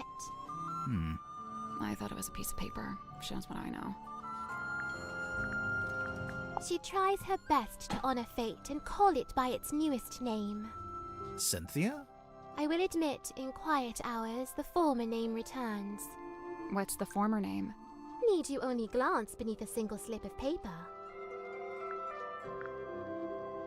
A werewolf? Or some hellborn fiend? Yeah, I think it's just a guy. But his eyes, they burn of wicked flame. Well, it's either wicked flame or it's just red eye from using a flash in low light. A teeny tiny town of toys? Or fossil formed of... Oh, that's my house. Right there. Your house? Yeah, the theater where I lived. Cute. A portrait of fair Cynthia's youth. Sim, what's wrong? Mine eye is drawn against my will to she that lingers far from frame. The ship in the background. What about it? A sorry, sorrowed tale has she, for never fully wrought. Left to rust in stillborn state, the dream forever gone undreamt.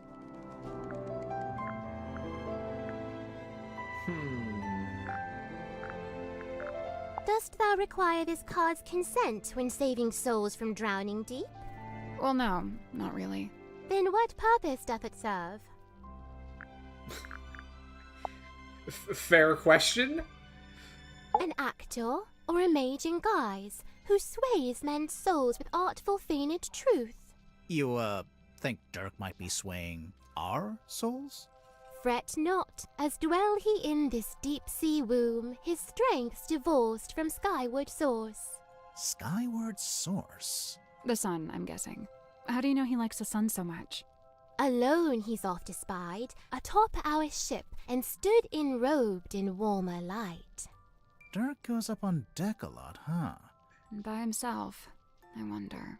Dirk Dansum, number 8. The shiny He goes penny. up to the deck because he needs to use his phone to keep in touch with his agent and whatnot. Come on, guys. A fresh start.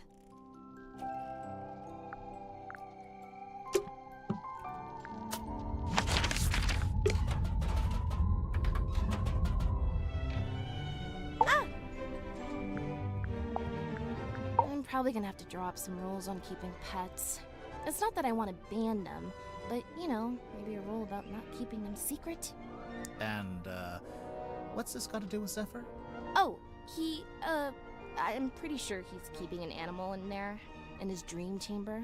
But you've not actually seen it. No, I heard him talking to it, though. A few times. What kind of pet do you think it is? It could be anything. Dr. Zephyr's into some pretty weird stuff. And he's got, like, black market connections. Sim was telling me about it. Black market? Oh, wait. She told me not to tell anyone else. Forget I said that. Sure thing. I can see you writing it down. Alright, well... A pet like this? Hey, it's that bottle I saw Dr. Zephyr carrying around the submarine.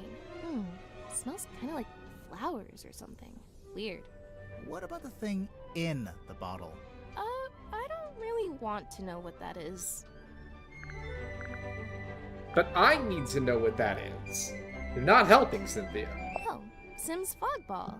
What's this weird little antenna thing? Is that not just part of the design?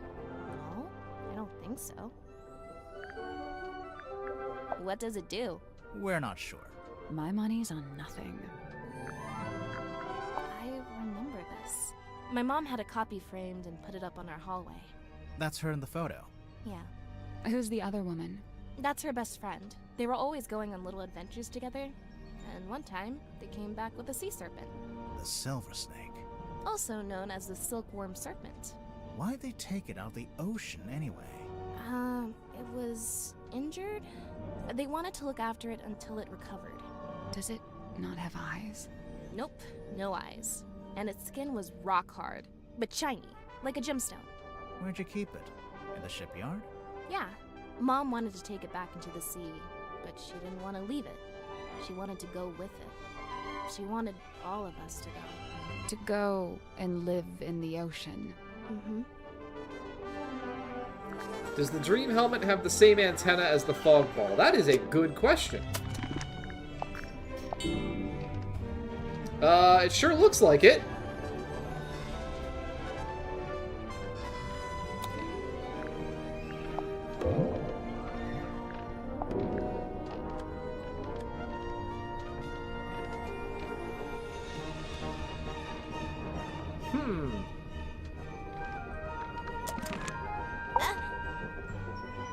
That's interesting.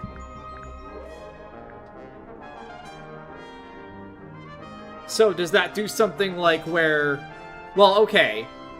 I suppose the theory on how it's supposed to work is that, like, it catches the dream and then it connects it to the fog ball where there's a microphone and it can, like, tell you about it? I don't know, something like that, maybe? Ocean Rescue Divers Association. Ugh, they'd never let me in. I can barely even swim. But you live right by the sea. Pardon me for not swimming in the deep, freezing ocean. Night of a full moon. My mom taught me how you can use the moon to work out where you are. Like, if you're sailing on the ocean and you can see the moon, you can work out which way's north, I think. What if it's too cloudy? Then you'd use a compass, like a normal person. creepy book. Wait, are those initials? M? You're looking at it upside down. Am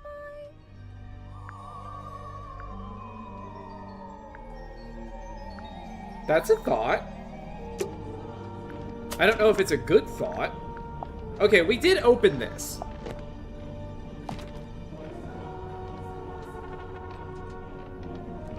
Cigars, chips.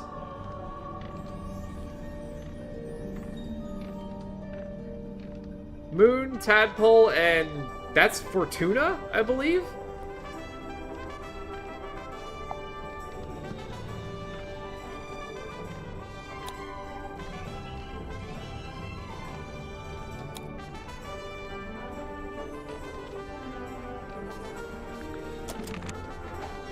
Okay, so if it's MM and not WW, then it must belong to Magnus.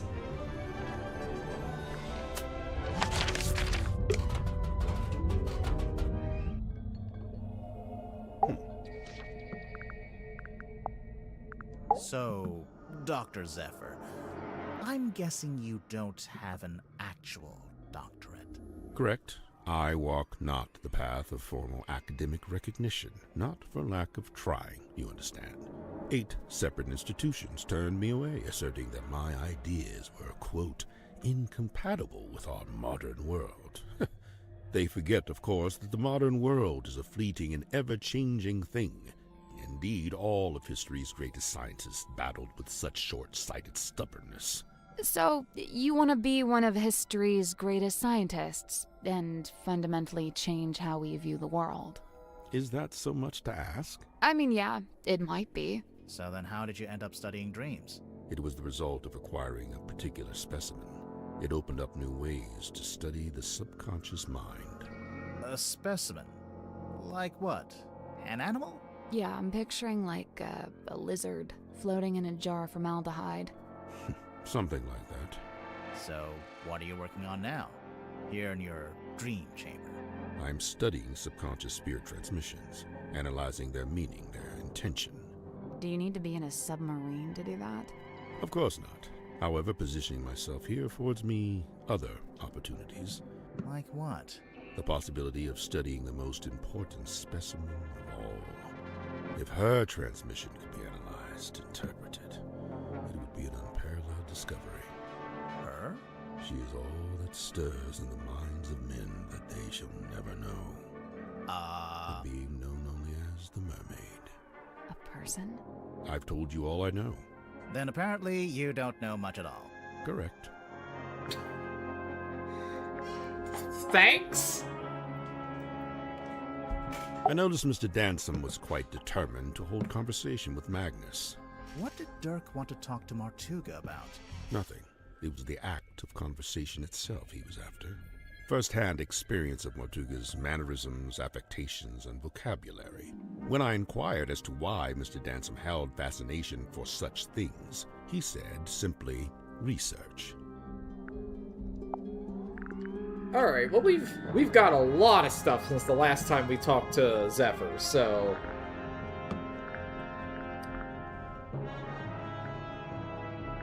What would he know? Did Mortuga make this himself? Of course, much like his model town, it is specific to his life and his memories. So he made the model ship and the model town at around the same time? I believe so. Interesting. Magnus built this himself, from the scant materials we happen to have on board. So he made it while he was living on the submarine? Yes, but I believe it's a vignette of a particular time in his past, back when he was living in Silkworm. But you knew Mortuga back then, didn't you? How come there's not a model of you in there? It's specific to the town and its history. As an outsider, I would have no place in it. You know, Magnus never liked the name Mortuga Submarine. Surely he was the one who chose that name. I believe it was something that just happened. He didn't have a willing hand in it. All told, Magnus was rather dismissive of the notion that the submarine should bear his moniker. But it was his submarine.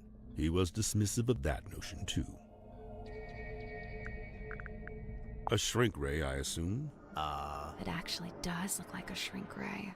All right, Grimoire. I'll be the guinea pig.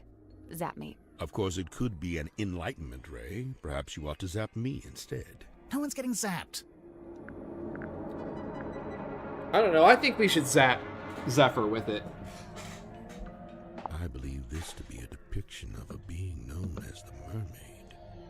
However, I've nothing to compare it with, as it's the only depiction I know of. It doesn't look much like a mermaid.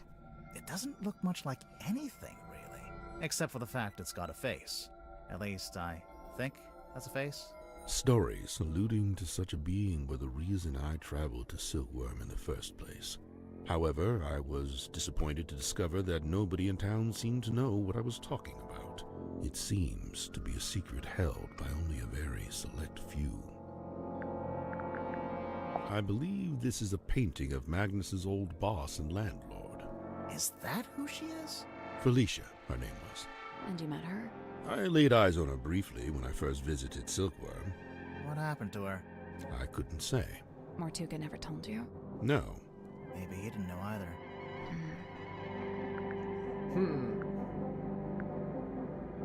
It's an incantation sealed in a glass bottle. Traditionally, you might bury such a thing under the floorboards of your house to protect from black magic. What about if you threw it into the ocean? Would that do anything? Likely it would have no effect. The ocean is simply too large to be held to account in this way. Okay. It seems I'm not the only curiosity collector on board. This book, if it is indeed a book, has clearly got a story to tell. If only it hadn't been torn in two, then I could be sure. Of what? The branch of red coral at the base of the map. I'm wondering if that's the treasure you'd find if you traveled to the X marked in the center. This is where I first learned about Miss Silkmoth and her residence at the Fortuna Hall Theater. This was after you'd started living in the submarine. Correct. So Mortuga had the newspaper on board with him? Only this solitary page. How come the goggles are blacked out? It is a weighted sleeping mask. To induce REM sleep? Correct. What's REM sleep? That's the kind of sleep where you dream. Aha. So what's the big funnel on top? It is an energy filter. So it filters the dreams as they come out of your head? The opposite. It filters the dreams on their way into your head? Correct. Oh yeah, dreams are transmissions from another dimension. I forgot. But what's the point of filtering them? What does it do? To study the transmission, it is first necessary to change the format of the energy signature. Oh, like when you change a WAV to an MP3. This is a syntax with which I am not familiar. Yeah, no, I believe you're right, Sally, but he doesn't know that. Somebody's been trying to piece together Silkworm's history by the looks of it. We noticed Mortuga's on there, but his name's not connected to anyone else. Did he ever talk about his family? Or where he came from? He never spoke of his heritage, no. As good as they were, it was not Miss Silkmoth's politricks that interested me. Rather, I was interested in the base mindset they were a symptom of. In particular, her ruminations upon the great unknowns of life and death. There are clues to it, right here. Look at the choice of words. Unfathomable, inconceivable. And on the reverse, you need only look at the chosen subject matter for her newest work. It's a Grim Reaper. It's the cloth that Magnus used to cover the cauldron. Why would he need to keep it covered? Either to keep it away from prying eyes, or perhaps he concealed it for his own benefit. Before we left port on the submarine's maiden voyage, Magnus asked a favor of me. He wished for me to venture into the Stonetop Inn, collect this cauldron, and bring it on board. Why couldn't he do it himself? He'd have been strong enough, surely. I'm not sure exactly. I was already preparing to bring a large amount of heavy equipment on board. I suppose Magnus considered it logical to fold the cauldron into that set. Was it shut? And locked? Shut, locked, and covered with the sailcloth. Magnus never told me what he kept inside it, if that's what you're asking. Okay, so the cauldron is from the inn. The inn that up until recently, Magnus was the owner of. but was otherwise in the Stonetop family. It rather seems that Cynthia is using the contract as a talisman. A talisman? Like, as protection? I did notice she taped it to the back of the chair in the control room, so it's like you can't go in there unless you acknowledge it. Correct. The contract is a shield behind which Cynthia hides. This seems to be a personal item of Cynthia's. As such, it is not my place to make a comment. I stayed at the Stonetop Inn myself. Back then, it was under the care of a woman named Felicia, but it seems to have passed on to Magnus sometime later.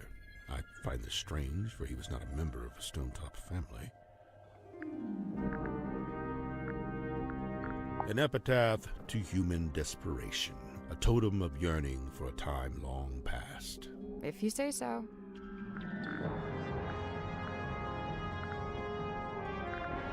Don't know if we got much out of this. It's a weird glass bottle. It is the hex. Yeah, I knew that.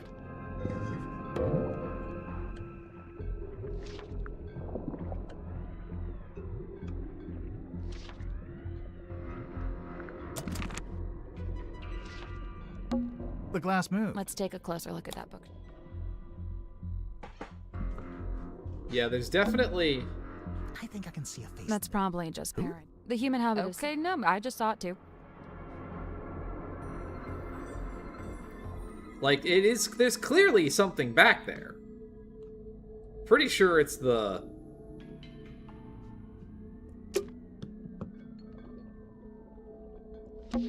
I'll just take a look in this cabinet. Watch out for spiders. Yeah, I don't think there are. We're on a submarine. I do seem to need constant reminding. Big glass bell jar. If I had a penny for every time... No, we looked at that. What's on those wall charts? Sacred geometry. Is that a heavy metal band? I mean, probably. Tired? I worry if I slept in that thing. I worry that sleeping... You are old. Oh, we didn't ask him about Sim. That seems important. Hang on. I first learned about Symmetry from a newspaper article detailing her residency at the Fortuna Hall Theater. On the surface, it was merely a review of a magic show, but I felt something behind it, something of great interest. To me, it spoke of someone with a close connection to the ethereal plane. Taking an excursion from the submarine, I attended the performance. Afterward, I requested an audience with Miss Silkmoth herself. And speaking with her for a scant few minutes, I learned two things. First, and most importantly, my instincts had been correct. She was indeed fascinated with the great unanswered questions of metaphysicality. She held a yearning to understand that which could not ordinarily be understood. A woman after my own heart. What was the other thing? You said you learned two things. That she was thoroughly unhappy with her lot at Fortuna Hall. The theater owner was a heartless woman who, among other indiscretions, did not compensate Symmetry for her work. But she had no family, nor any other connections. She had nowhere else to go. So you invited her to come live on the submarine? To put it simply, did she bring all her props and stuff with her? Everything she could carry. Why? Was she gonna keep working as an illusionist on the submarine? No, Miss Silkmoth would be working with me here in the Dream Chamber. I notice she's not here anymore. Her tenure with me has come to an end. She has moved on to pastures anew.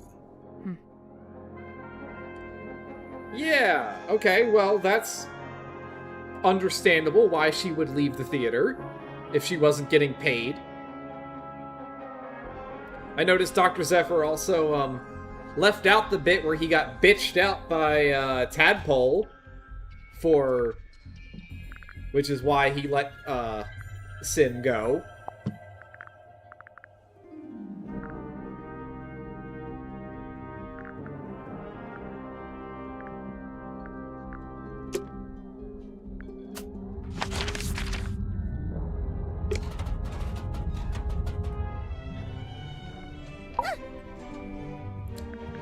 I mean, that is an angle we can maybe work. What Sim's my best friend. about Sim? That's nice. She's really cool and weird, and she knows all kinds of stuff about illusions and magic and curses and psychics and haunted dolls. What a ringing endorsement. Curses? Oh yeah, Sim's obsessed. She's convinced that she's cursed. Or even that she is a curse. That's why she wears that locket. I don't know. This sounds like kind of an unhealthy predisposition. Oh yeah, totally. I'm actually pretty worried about her. Especially since, you know. No? So it's looking like Sim was the last person to see Mortuga alive. They were both in that storeroom the evening he died. The Illusion Theater. I wonder if Sim would let us take a closer look at that locket of hers. Can't hurt to ask. That's something. Let's go check up with Sim.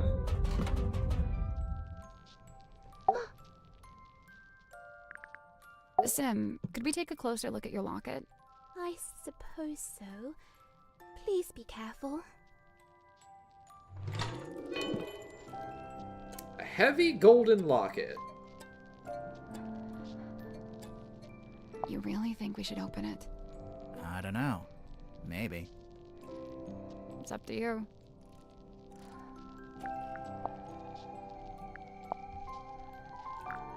Okay, what is this thing supposed to be?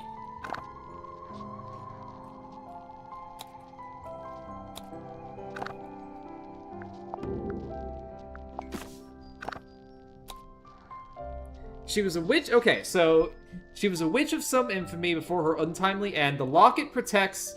Some say the locket protects from curses. Others says it absorbs them. Well, I mean,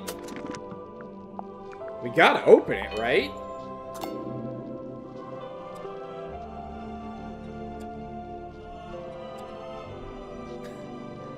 Okay.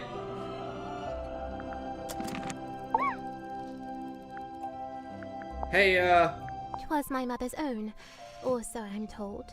You don't know for sure? I was too young. I don't remember. I dearly hope to ask her and know the truth at last. Do you think you ever will? The question that bestirs my soul. 'Twas Cynthia who had it when first she came aboard. Something in it holds great weight, for her at least it seems. But you don't know what exactly? With certain mind I cannot say. Okay, so, well, we got a new piece of evidence. Let's, Hey, Doc, you seem like you would definitely know something about this locket. Now this is a talisman, surely. On the surface, it appears so. However, in this instance, I think the concept has been inverted. A reverse talisman.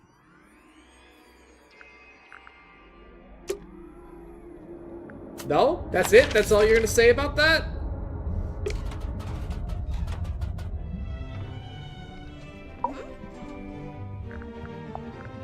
Sim let you see her locket? Do you know what's inside?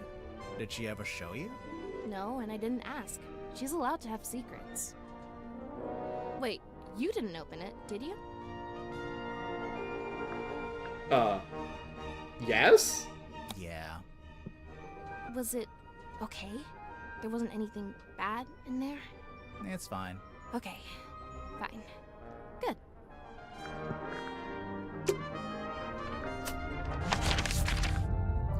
Who else might know something? Maybe one of these dipshits. They're... Miriam Moon seems to know a lot about, like, the folklore and shit. Looks like gold to me. No way. Real gold. Why not? I thought Symmetry was supposed to be an impoverished orphan. Well, it's not worth anything unless she's willing to sell it. Now, I'd have to assume this is the Stonetop family ship, the dearest Selena. How do you know it's that ship? Is there a photo of it? It's evident by the selection of little wooden people on board. The dearest Selina was captained by Felicia Stonetop, that's her there, and one Magnus Mortuga was her helmsman. What did they use it for? Oh, I don't know. Fishing? Tourism? General gallivanter? What about the woman tied to the front? Well, that's a representation of the ship's figurehead. These diagrams, they're detailing the time and place to find the Mortuga submarine. Of course, it would be possible just to write it out in words, but this has been done with astronomy and lunar phases. Why? My guess is that it's intended to incite curiosity in the recipient. It's more effective than if they'd just written, "Come to this place at this time." It feels less like a trap this way.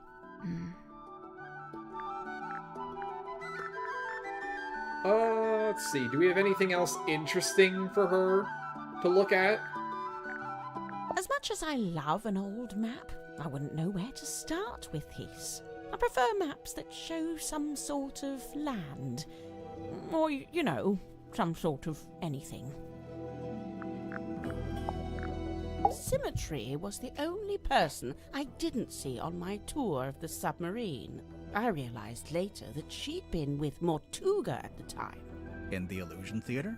You know what's funny? Nobody else calls it that. They all just call it the storeroom. I'm led to believe Illusion Theatre is a name Miss Silkmoth came up with herself. Rather like how she came up with the name Symmetry Silkmoth. That's not her real name? It's not her birth name, no. Well, I mean, I guess that's not really a surprise. Silkmoth might be real, but, Symmetry is probably not her name. I don't know what that is. Me neither.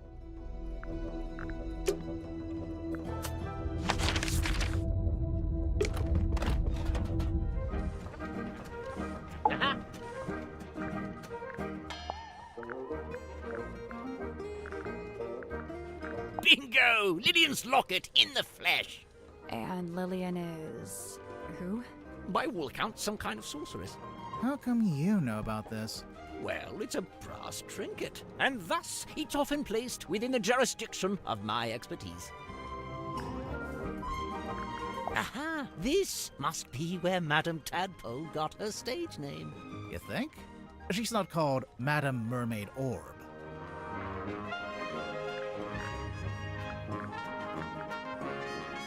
Inked on the back of this letter or code, it's detailing how when and vowed to find the Mortuga submarine. This Ibis person claiming to have information on Mortuga. You know who that is? No, Mortuga never mentioned anyone by that name. Not to me, anyway. Cornelius tells me he spotted Miss Silkmoth drawing this while she was in the mess hall. What's it a drawing of, exactly? Let's have a look, shall we? That's Symmetry, I assume. And she's sitting on the cauldron, facing a window. Undeniably forlorn, isn't it? What do you think, haunted? It's probably haunted, right? If it was haunted, then it was only because Mortuga himself was its ghost. He seemed drawn to it, entranced, always held within its orbit, unable to drift away. What do you make of this? A message in a bottle? There's a little drawing, too. Some kind of symbol? To me, it looks like a diagram. Where did this bottle come from? I'm pretty sure Tadpole fished it out of the ocean. That's how she got all the stuff in her room, I think. Well, that's a delightful little habit, isn't it?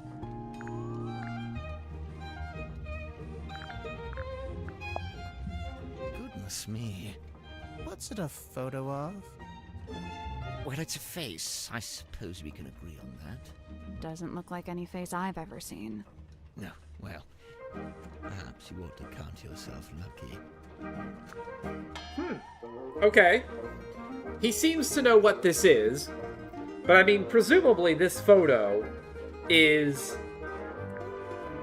related to the whole her painting, and a non-zero chance it's related to Tadpole diving around. Two individuals with potential of the ownership, however, recent developments exposed. No, I don't like it. Now, what's wrong with it? The wording, it's too vague. It could be about anything. But if it's not about Cynthia and Mortuga, what would it be about? I couldn't say, but I stand by it. There's a chance Cynthia's got the wrong end of the stick. She oughtn't be captain after all. Oh, sorry, Cornelius. He doesn't like it when I say wrong end of the stick. Rip, what do you know about this document? Ah, yes. I believe it belongs to Cynthia, and she gave it to Mortuga shortly after she first arrived.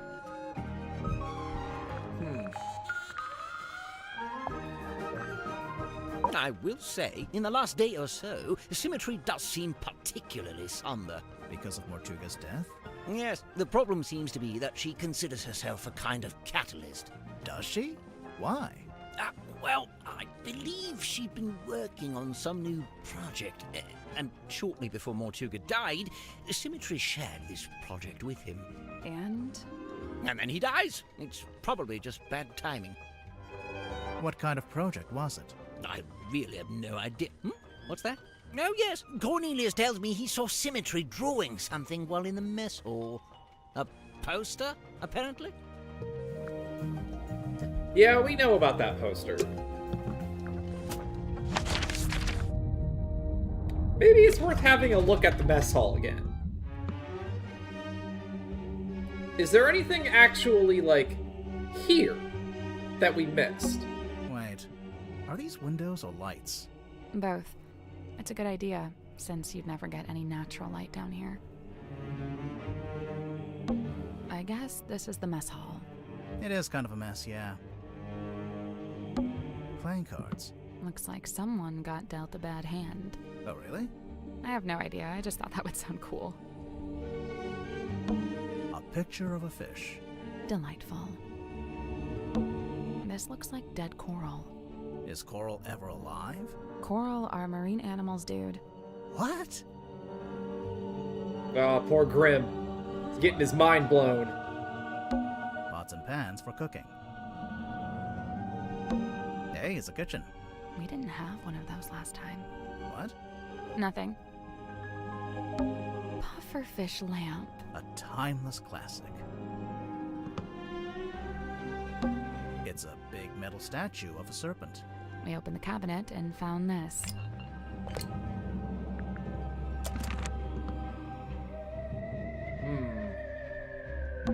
A wooden chandelier.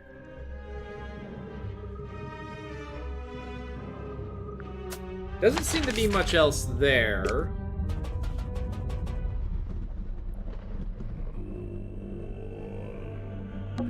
Someone's taped a drawing, although it's upside down. I think it's supposed to be a poster. It's upside down.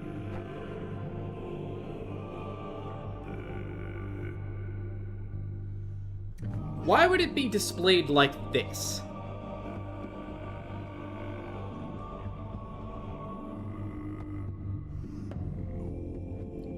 Did it fall? Did it...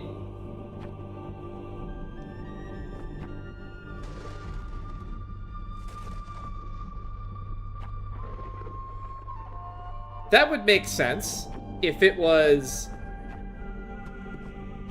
like this originally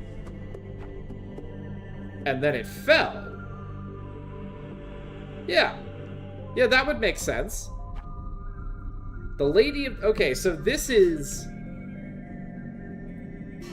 If we look at it from that angle, this is what would be displayed.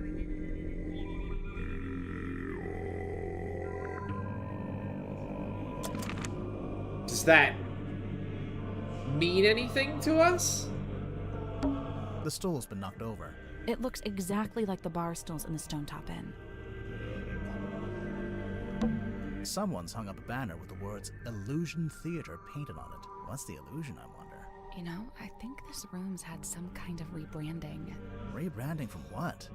What was it before? Possibly nothing. A small room like this wouldn't normally have a name at all. There's a wooden panel on the wall here. Can you see anything through that little hole? No, it's too dark. There's a cloth hanging up on the wall. Right, this was the sailcloth.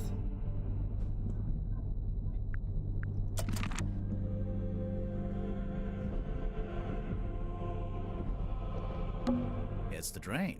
Hey, it's open. Wasn't it closed before? Yeah, we pulled that switch down in the bilge, remember? Okay.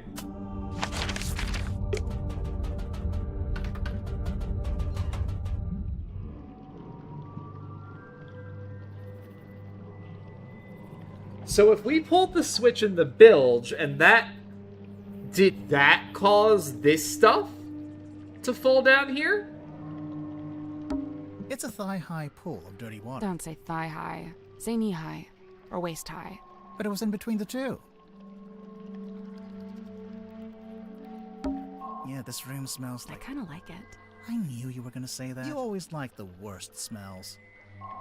So does that mean that the ID and possibly other things was up in the room with the cauldron before we pulled the switch? The light is coming through an open drain in the ceiling. A drain in the floor of the room above, you mean? Literally the same thing. What is that? I have no idea. What should we call it?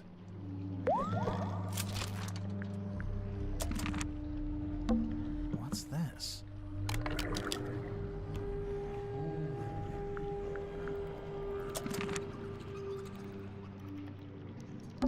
Yeah, this room smells... kinda like You always like the worst.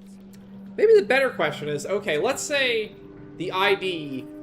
Let's say Tanya's ID was up top in the room with the cauldron.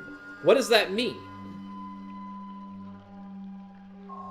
It would have had to have fallen off her person somehow?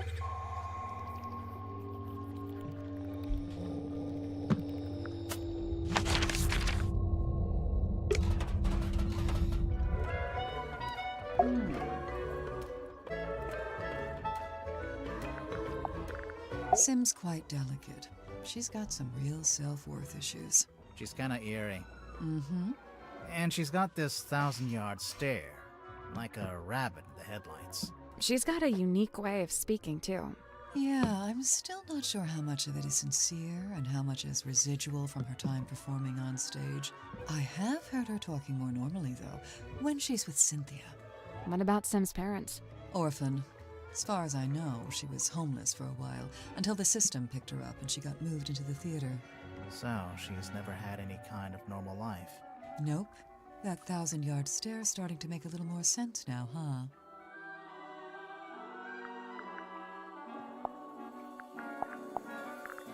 I'm surprised Sim let you see it. She's normally pretty guarded about it. Do you know why she wears it all the time? It's some kind of family heirloom, I think.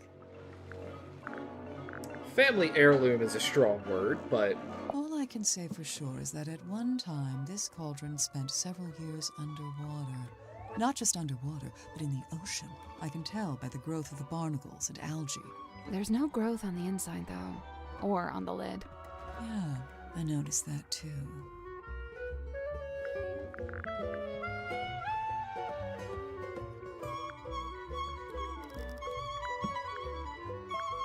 I kinda wish Dirk hadn't brought that onto the submarine. Why? Feels like it breaks some unspoken rule, having contact with the outside world. That's true, we don't know what Sim thinks of Cynthia.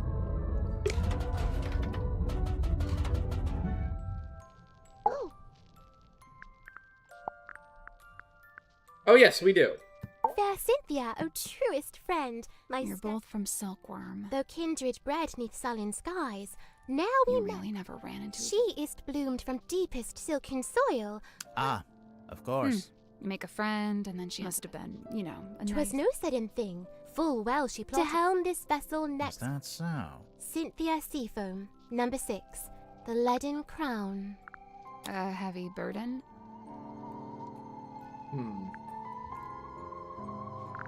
What does Sim think about Sim? You look kind of pale. Are you getting enough to eat? Alas, by flesh and frame and bone and blood I set but little store. Yeah, that's what I thought. So what do you set store by? Oh, like, what are my interests? Yeah. Enwrapped, enthralled, of clothen dolls, of effigies, of twins, Okay, sure. of glass and gleam, of mirrored eyes, of phantoms falsely cast. Fine. Mirrors, okay. Oh! Of what if aught doth lay beyond this fleeting form of flesh? Huh. Symmetry Silk Moth, number 4, the unblinking eye. Fear?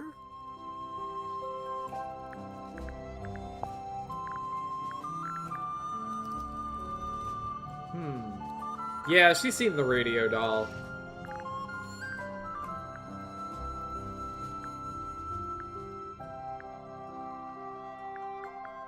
Employed it be to speak with unseeable souls? Assuming you can get signal. Who'd have thought that Dansome Dirk, of all our kin, is playing host to Hidden Ghost? An effigy of Dansome Dirk? Or doth it bear the form of former fallen captain? Technically, neither. The letter in fair Cynthia's hand, a plan devised by her and her alone. The plan being... Why, to hire a sleuth to seek the truth. That's us. A couple of sleuths seeking the truth. I implore, unravel swift this tangled tale, and name the knave ere further harm befall. Further harm befall who? With former captain slain, I feared the new be target too. Employed it be to speak with unseeable souls? Assuming you can.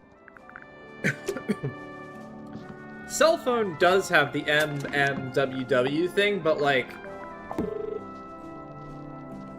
We actually know what this one is, though. This is Dirk's.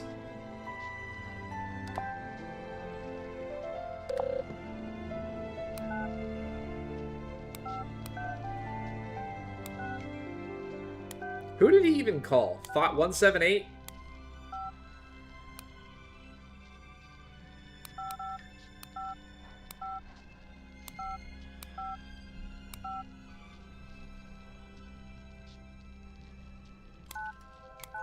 Interesting. Who is 555178?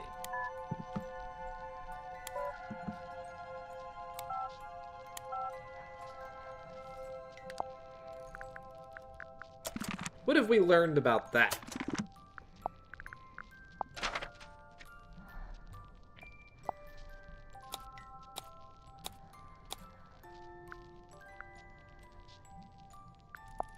Oh, I know where we saw it. It was in the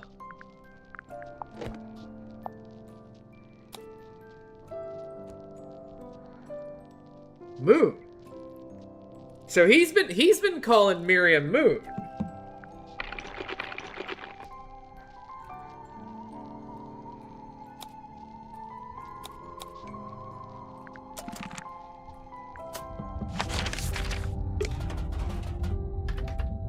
How do they know each other? That's a good question.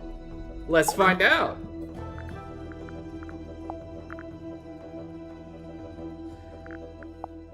I saw Dirk wandering the halls this morning, like he was looking for something. I asked him what it was he'd lost, and he said he couldn't really describe it, but it looked a bit like a gun. What? So, something that looks like a gun, but isn't actually a gun. I can't imagine what he was talking about. Oh, do we finally have a source for our mysterious, strange device? It's Dirk's little ray gun? I see Cynthia's proudly wielding the Seafoam S in her signature there. Why shouldn't she? Of course, she's well within her rights to do so, but I do think perhaps it, sends a certain message. What message would that be? I claim this submarine in the name of the Seafoam family. Something like that, don't you think? It has the smell and feel of something that's been in the ocean for quite some time. Only there's no evidence of it on the surface. No barnacles, no algae. Maybe it's a type of metal that resists that kind of stuff. Or maybe someone just cleaned it. You know, if and when I make a mysterious observation, I'm not necessarily looking for immediate logical explanations. Sorry. Sorry. There's only one thing more mysterious than a locked box, and that's an unlocked box that's been emptied of its contents. Did you ever come across the cauldron in your research? No, it really does seem to be something Mortuga's been keeping to himself. What do you make of those scratch marks? I'm not sure.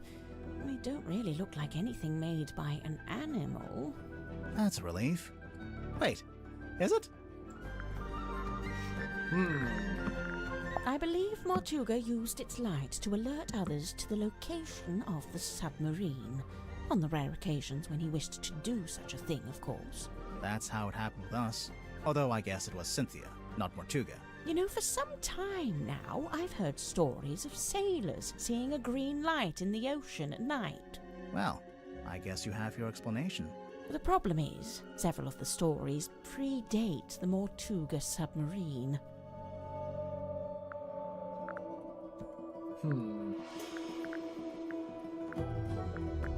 I never needed a compass. I prefer old-fashioned methods of navigation. I'm pretty sure a compass is the old-fashioned method. Not as old as the sun and stars, and unlike this compass, they never break and need repairing. I'm not sure it is broken, actually. Alright, well, if she's not gonna say anything about Dirk, maybe Dirk will talk about her? Oh, no, we've already asked him about her. Mariana? Huh, man, she's really living That's out... if you believe what she says. Hey, you know, it's funny you say that. Oh? Well, she's supposed to be all like... Curious how? Well, she was asking what make it was. Huh. What do you know about Sim? Well, she left the theater she used to work at to come onto the submarine, you know? Then for a while, she worked with Dr. Zephyr in his lab. But not anymore. Nope, she's working on something by herself now, in that room that looks like an old-timey kid's bedroom. Do you know what it is she's working on? Not exactly, but get this. One time I looked into that room, and there were 2 of them. What? 2 symmetry silk moths. This is yours, Dirk? We literally found it in the pocket of your tuxedo. How'd you know for sure it's my tuxedo? Dirk, show me one other living soul on this submarine that could even conceivably own a tuxedo. It's a map of Silkworm? I don't know much about the town. You'd be better off asking someone else. Huh. Who's that little Grim Reaper guy in the drawing? I'm not sure. You recognize it? It does seem kind of familiar for some reason. Oh, sweet. Treasure map. Yeah, it doesn't specifically say it's a treasure map. Dude, there's a big red X. You gotta assume that's a treasure. Big chest of gold doubloons, you think? Oh man, that would be awesome. Although, thinking about it, do you think anywhere still takes doubloons? Oh. You know what this is, Dirk? Laser gun? A laser gun. Well, whatever it is, I think it's broken. Wait, really? I mean, oh, what a shame. Dirk, you're not a very good liar. You clearly know what this is. I am officially living the dream. How many people can say they're an action figure? I'll admit it. I'm jealous. You carry this thing around everywhere you go, Dirk. Of course, but I'm super duper careful to keep it in mint condition. Mint condition? I really wouldn't say. Yeah, you know, they told me if I leave it in the box, it'll be worth way more in the future. Yeah, do you have the whole set? Looks like there are 2 other figures in the series. Oh no, they only gave me this one. My co-star Julie has the other 2.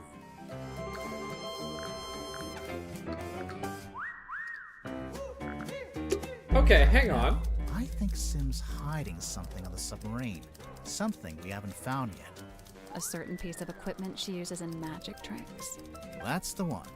Problem is, we already searched the child's room and her bunk room. Well, there's only one other place it would be.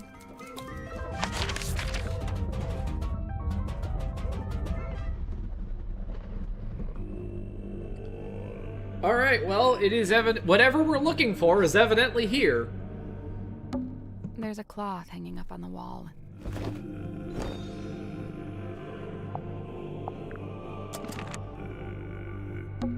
There's a cloth hanging up on the wall.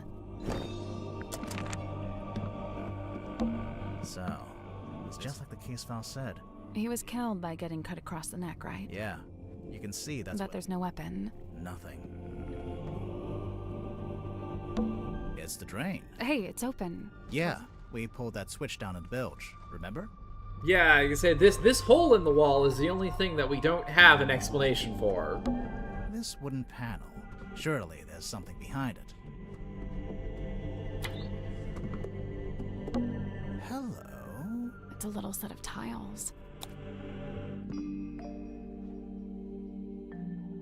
Okay.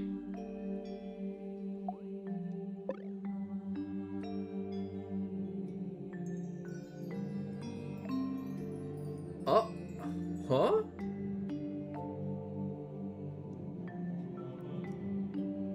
Oh, okay. Okay, so... Yeah, let's...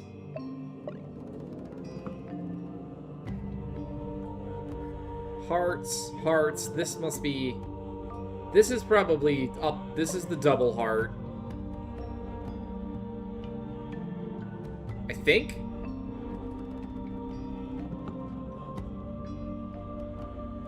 This is double clubs. That's a club.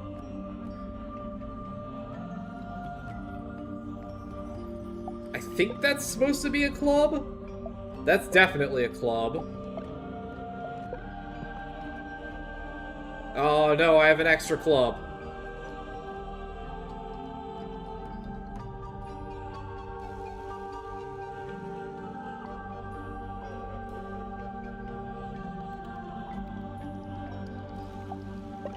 That's a heart. Okay, so heart and spade are gonna have a lot of overlap here. Let's get all the diamonds together first.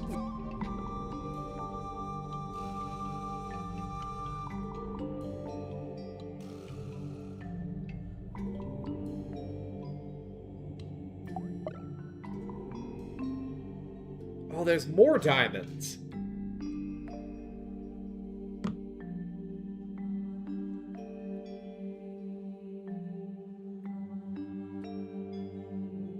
Okay, so if we go by this tile is locked. So this is a heart, and it is pointed up correctly.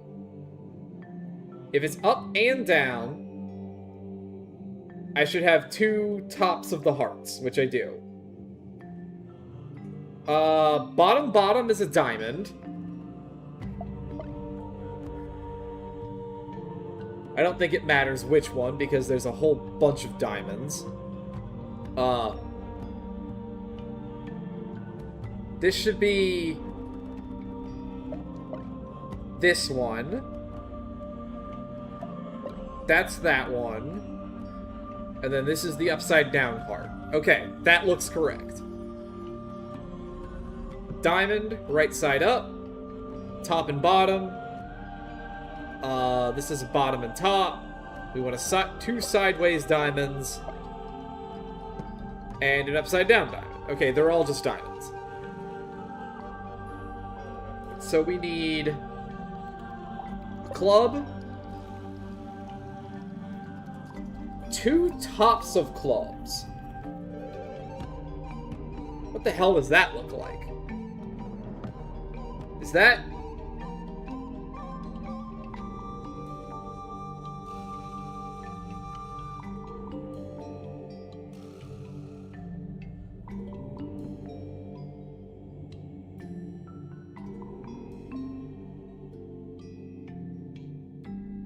Is that... this? That doesn't seem right.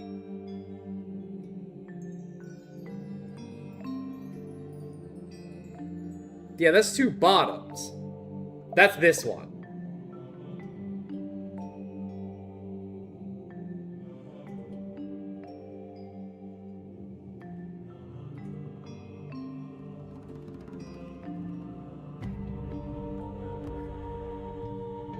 Alright, well, whatever. We need... If this is pointed up, then we want left-facing club, right-facing club, down-facing club. That's correct. Let's see. 2 bottoms of...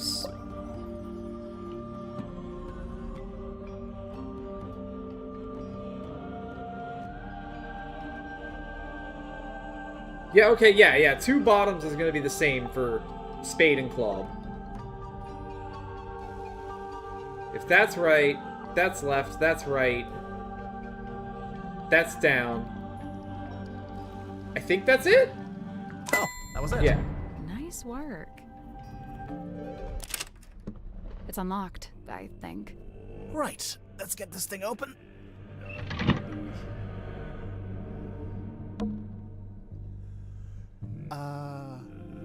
There's a girl in there. It's a doll, I hope.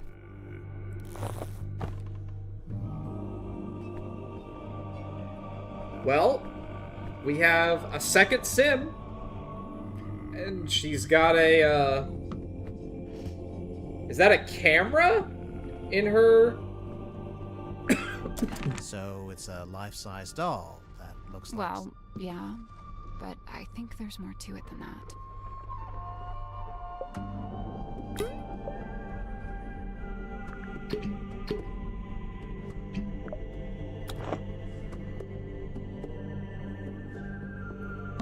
Is that a camera?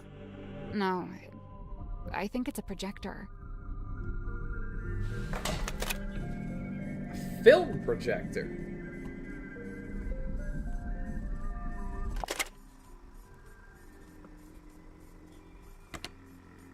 Close your eyes, my love, and be still, for this is the end and the beginning.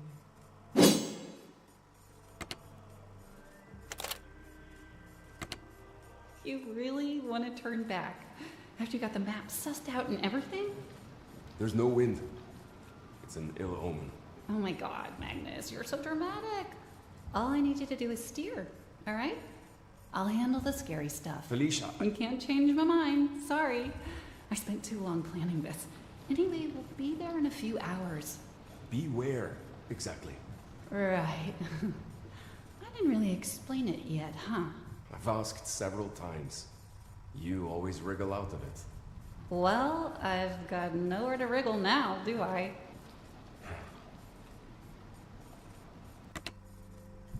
Okay, so that treasure map, or the thing that looks like a treasure map, is Felicia's. And she dragged Magnus out here for... something? Sorry. Why was there a projector hidden inside the doll? Safekeeping?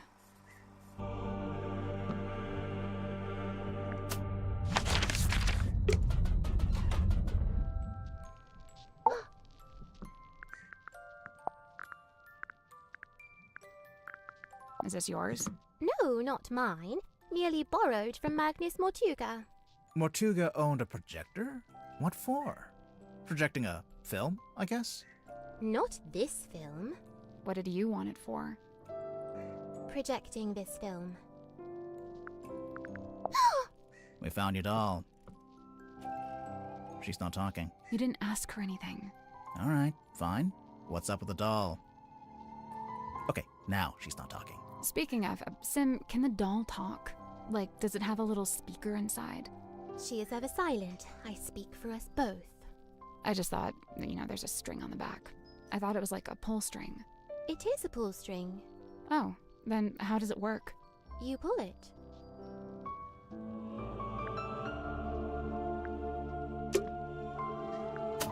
Okay. So what happens when you pull it?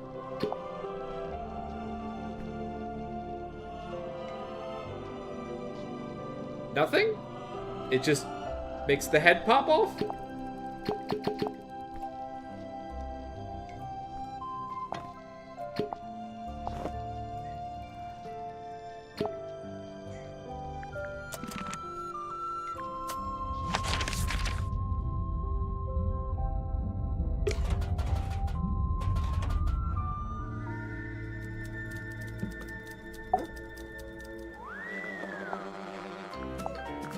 Hey, I didn't know Sim had a stunt dummy. It's not a stunt? She's planning to do a scene where she falls off a cliff into a crocodile-infested river. When the stunt is that dangerous and the stunt guy refuses to do it, you use the dummy. Dirk, you're a movie kind of guy. Is this your projector? Nope, not my... that is, though. The film reel? Yep, I thought I'd lost it. I guess I did, huh? Where'd you get it from? It was a gift from the studio. A little souvenir. What's on it? Oh, it's just like, yeah, a bit of a scene. A daily, you know. No? Where did you lose it? I don't know. Mess hall, probably? Where did you find it? It was in the hollowed out stomach of a dog. It was in a cabinet. Normal cabinet. Oh, okay. Cool. So, can I have it back? Hey, it's Sim's necklace locket thing. Any idea what she keeps in there? It's not really my business. Unless you decide it's related to the murder, then you'd be all over it, I bet. Dang. Called out. Okay, so the film is Dirk's?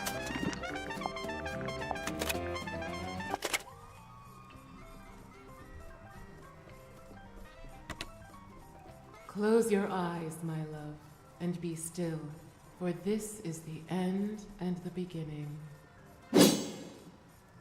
Okay. Oh, no, okay, that kind of makes sense. This would be Dirk's if he got it from the studio, because it's the, it's the devil from the deep.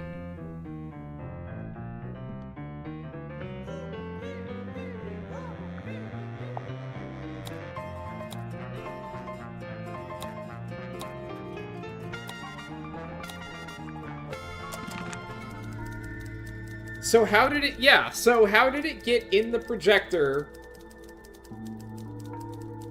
that was hidden away inside Sim's doll?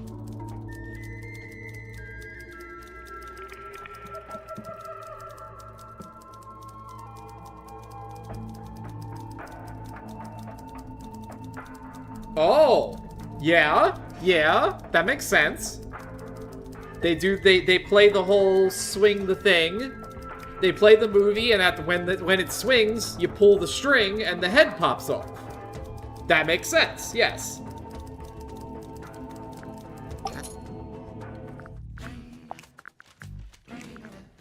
Where did you find that? The crime scene. In a cabinet, hidden off to the side. Oh, of course there's a hidden cabinet. Oh, it's just too good. I don't know if it has anything to do with the murder, though. Details. Huh. I didn't know she was still using it. Sim? Yeah, I figured she would have gotten rid of it by now. What did she used to use it for? This is the Lady of the Looking Glass herself. It's a body double. Kind of like having a twin, but you don't have to pay it anything. Symmetry's locket. A mystical heirloom from her tragically departed mother, no doubt. Did she tell you that? Oh no, complete guess. But that's just how these things go, isn't it? Sim tells me she's halfway through reading Helmsman. Is she enjoying it? No idea. She was just asking what research I'd done into hexes and curses, and was rather disappointed when I told her I just made it up. I guess Sim's into that kind of stuff. I thought she was supposed to be an illusionist. Oh yeah, she was asking about that too. What do you mean? She wanted to know what I liked about her old magic show, the one she had in the theater. You saw her old show? Yeah, it was pretty good. And from what I gather, she's been developing a new act and wanted some feedback, to get some direction. I know what it's like to make a follow-up to something people liked. It can be daunting. Okay.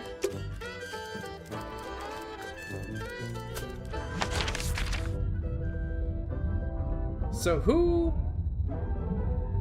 would have something to say about those movies? That's I think that's the real clue that we got from this. Is the movie with Magnus and Felicia.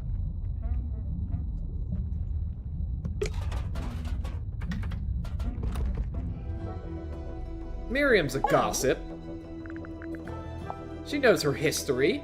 Close your eyes, my love, and be still, for this is the end and the beginning. That voice. Well, that's the voice I heard when I was down in the bilge. At least I think it is. Sounds a little different without all the echo. So does everyone on this submarine keep a life-size doll of themselves, or...? I'm pretty sure it's just Sim. I swear, if we find a room somewhere with dolls of everyone else, I'm going to freak out.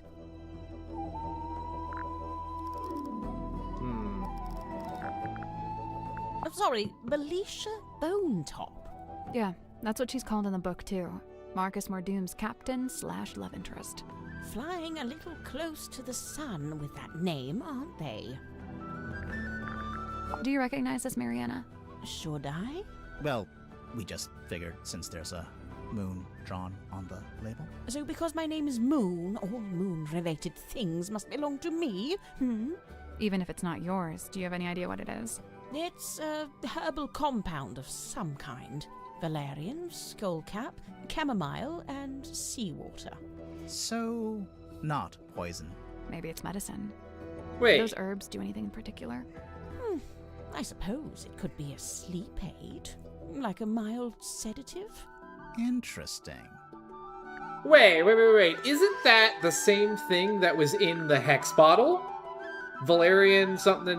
I can't speak to what that is squirming But around. But the liquid is salt water. I suppose Zephyr must... Which herbs? Valerian, skullcap, and chamomile.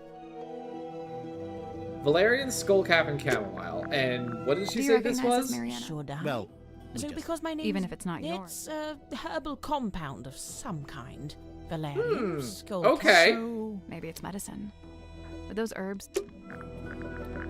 That's something to note.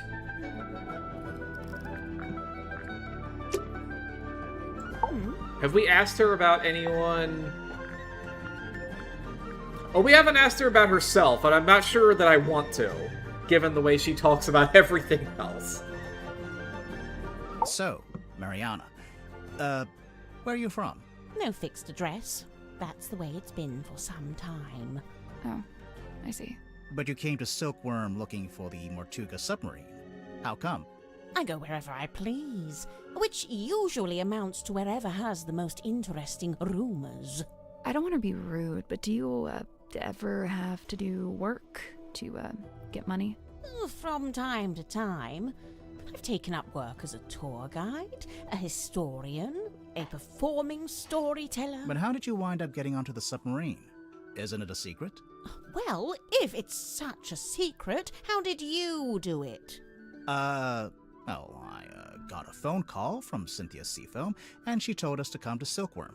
And then the submarine came up to the harbor so we could get on. Well, there we are. Perhaps that's how I did it, too.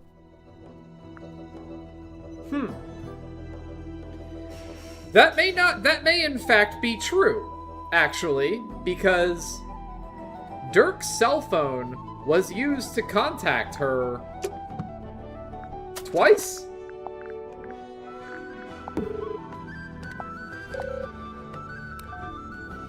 Twice, yeah.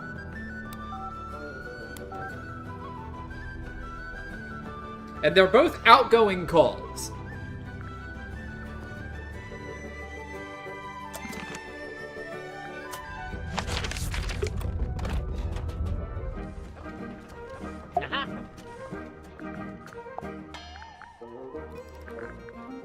Miss Silkmoth's a talented seamstress, and she carved and painted the head too.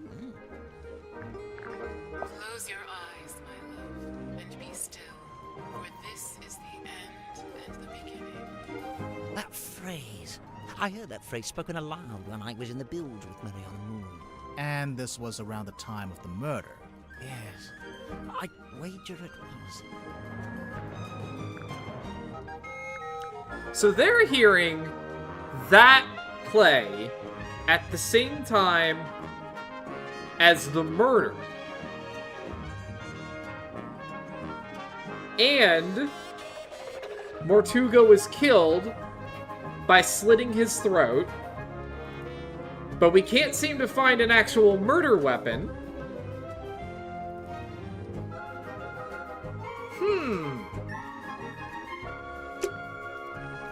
So we have a mysteriously dying guy in what looks to be Sim's new act, and a murder that takes place at the same time as a movie clip that prominently features an avatar of death taking someone's head off.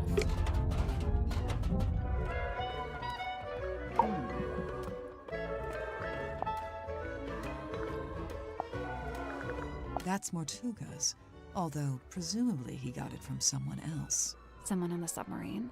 I mean someone from before. I never had dolls as a child. What did you have instead? Nothing. We were super poor. The closest thing I had were frogs I'd catch from a pond. I'd give them names and try to make friends with them. The best things in life are free. There it is, on the left-hand side, in the big tank of water. What is it?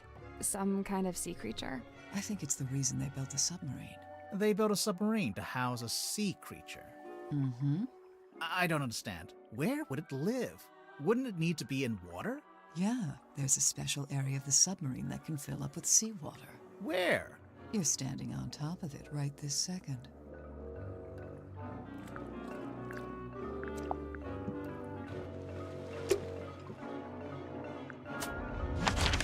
They'll say we can't actually go to the airlock, but I guess she's in it.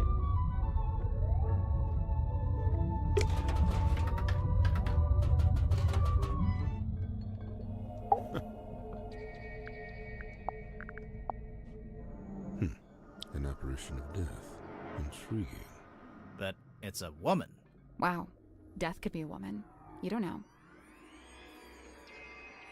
An effigy of Miss Silkmoth. It's a doll she used to use in her magic tricks. I'm still not quite sure why she brought it onto the submarine, though. It's possible that it's bound to her, and thus leaving it behind was not possible. Bound? Through magic.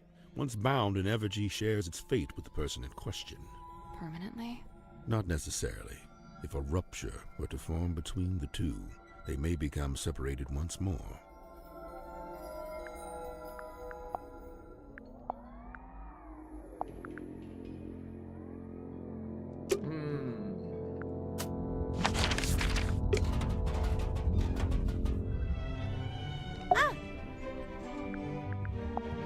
So, this is the doll that apparently looks just like Sim. Yeah, I mean, it does and it doesn't. Oh, the head comes off. Really? Yeah. I don't like that. It's kind of morbid. Oh, it's Sim's projector. Is it actually hers? No. I think she borrowed it from somebody. That doesn't seem very useful. I mean, we know that. We know that she borrowed it from Mortuga, and we know that...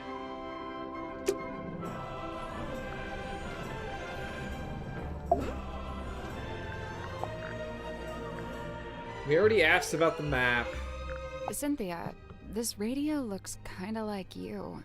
Aw, you really think so? Why did she take that as a compliment? Does it belong to you? Of course, I brought it with me. That's how I first contacted the submarine from the outside. You used the radio to contact Mortuga, and you asked him to let you into the submarine? Yep.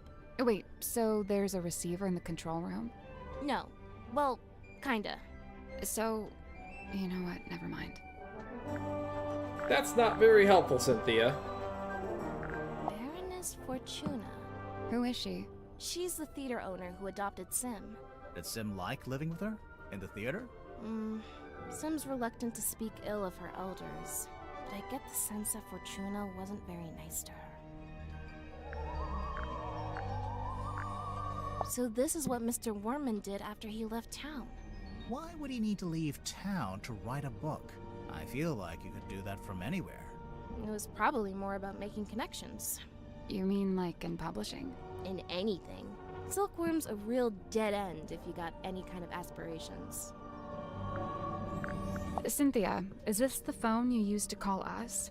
No, I used one in the town when I went to drop off the case file. I never actually had my own cell phone. Do they all have flashlights like this? Oh wait, that's a flashlight? Could be useful. It gets pretty dark down here. Did we have to do that to fucking get it to appear as a flashlight? Can we use it as one now?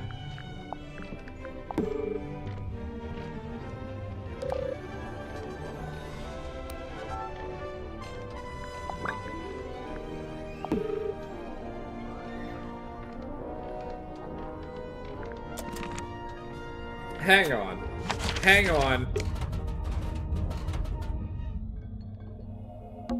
The glass moved. Let's take a closer look at that book. I think That's probably just the human habit. Okay, no, I just saw it too. Okay, no. That is apparently not good enough for us to realize that we can use it as a flashlight.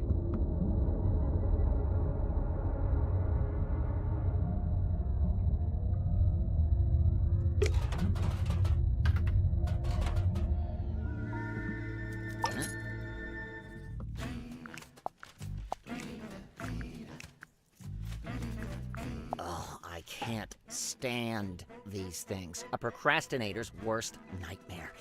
It's why I use the old typewriter. No distractions. Does Dirk spend a lot of time on his cell phone?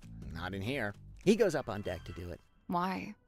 Who knows? It's not my business. I couldn't believe it when I saw this in Mortuga's cabin. Had you seen it before?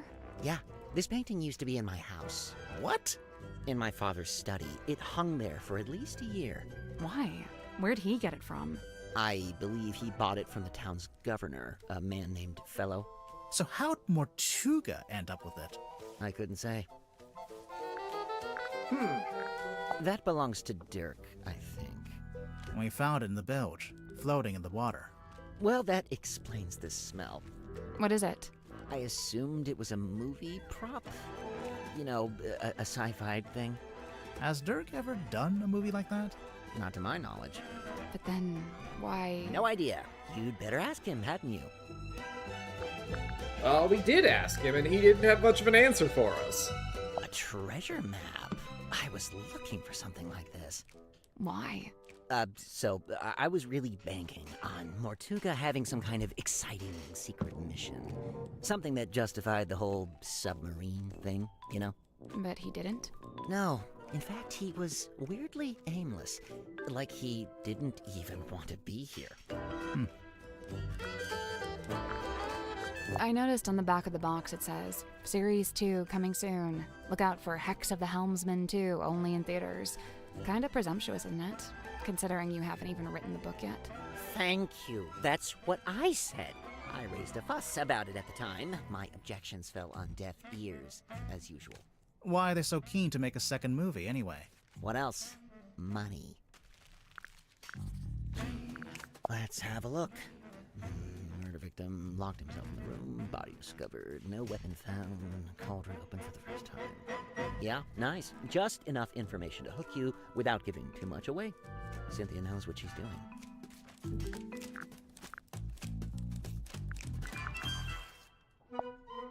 It's broken. Or possessed by an evil spirit. One of the two. I see you met Dirk. How do you know him? He's the actor they found to play the lead. I'm pretty sure we did ask him about the book. Did you not get a say in that? Oh no, that's several notches above my pay grade. It's all decided by the executives over at Wit and Whimsy.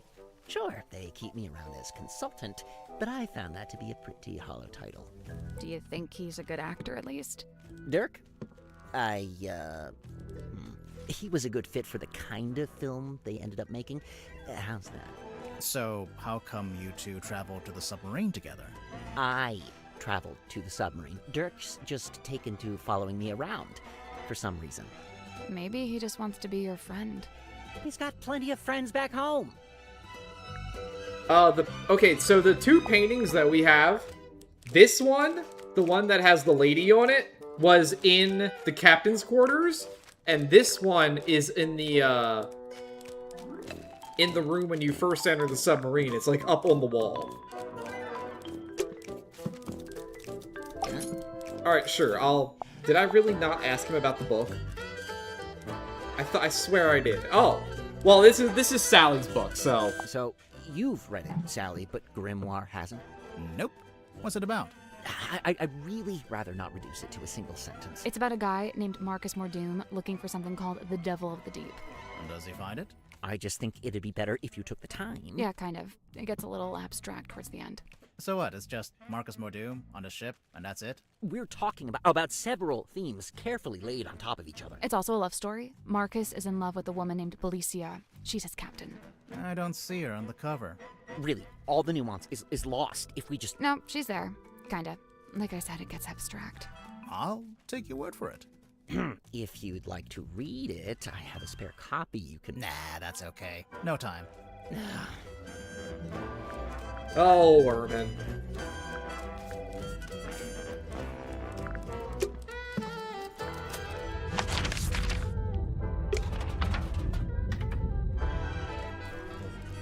Yeah, this is where the her painting is from here. I cleaned the couch. What? If we end up having to stay the night. Sally, we are not staying overnight on the murder submarine. But I brought my toothbrush. I guess this is what lights up the room when you pull the switch. I wonder what they burned to make it pink. What's in the frames? They're just ocean landscapes. There's an old-fashioned speaker mounted on the wall. It's playing... The kind of music you'd hear at a fancy party for vampires. I hear it. But the vampires are all wearing masks, and there's one guy who's secretly not a vampire, and... Sally. Hmm?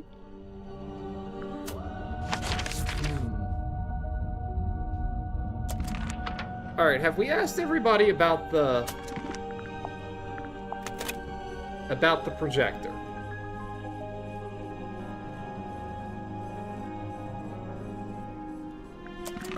Yes. It was...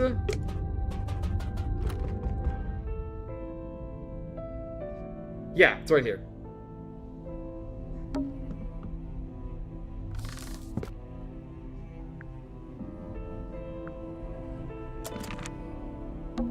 That's what? it. It's just going to hang in the You can reach it, can't you? Yeah, but... Then I don't see the problem.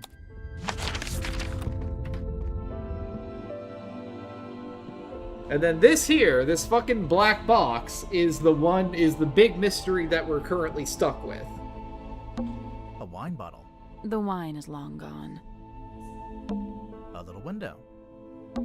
An empty box. What's that hanging on the back of the chair? Bandages.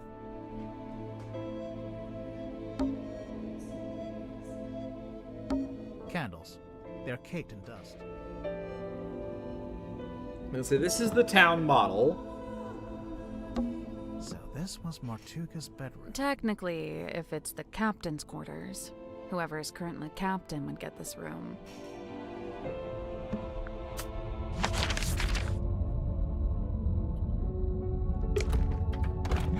Okay.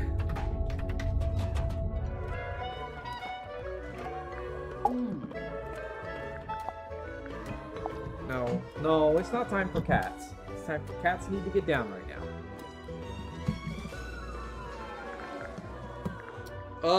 That's Mortuga's. Although, I didn't want I mean...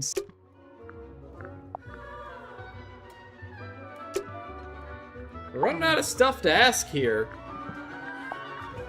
Little Cynthia. She's cute, huh? I don't know if that's an appropriate way to talk about your captain. You're so right. You think her being captain is kind of a joke? It's not a joke to her. She cares a lot about the submarine. I just don't think it's doing her any good to care that much. It's just a hunk of metal after all. And wood. Some of it is made out of wood, I noticed.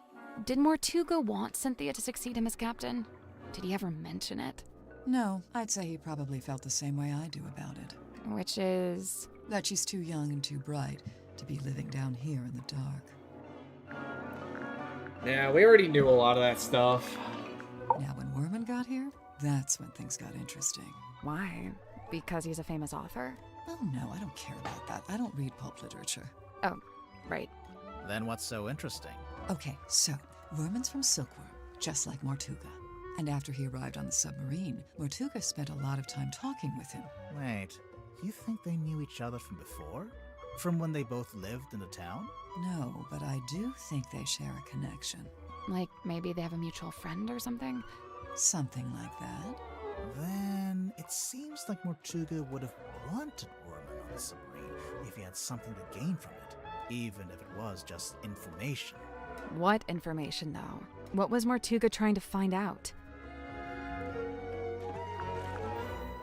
I know he used to run a shop selling compasses or whatever, but from what I gather, he knew it wasn't really his life's calling. Although he seems to have fallen back into it, so I don't know what's going on there.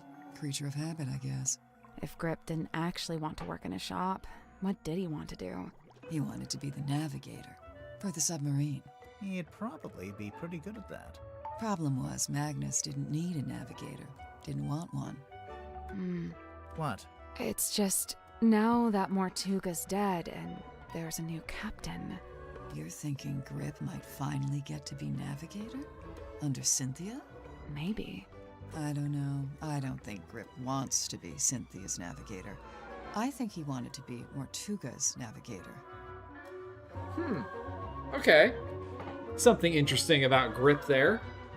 The black box itself is, in fact, a puzzle. If I pull it up, there's like a diamond. Is that an F? That's a fellow. There's like a bunch of places that you can like touch it. It looks like we need a diamond symbol or something to put in the in here.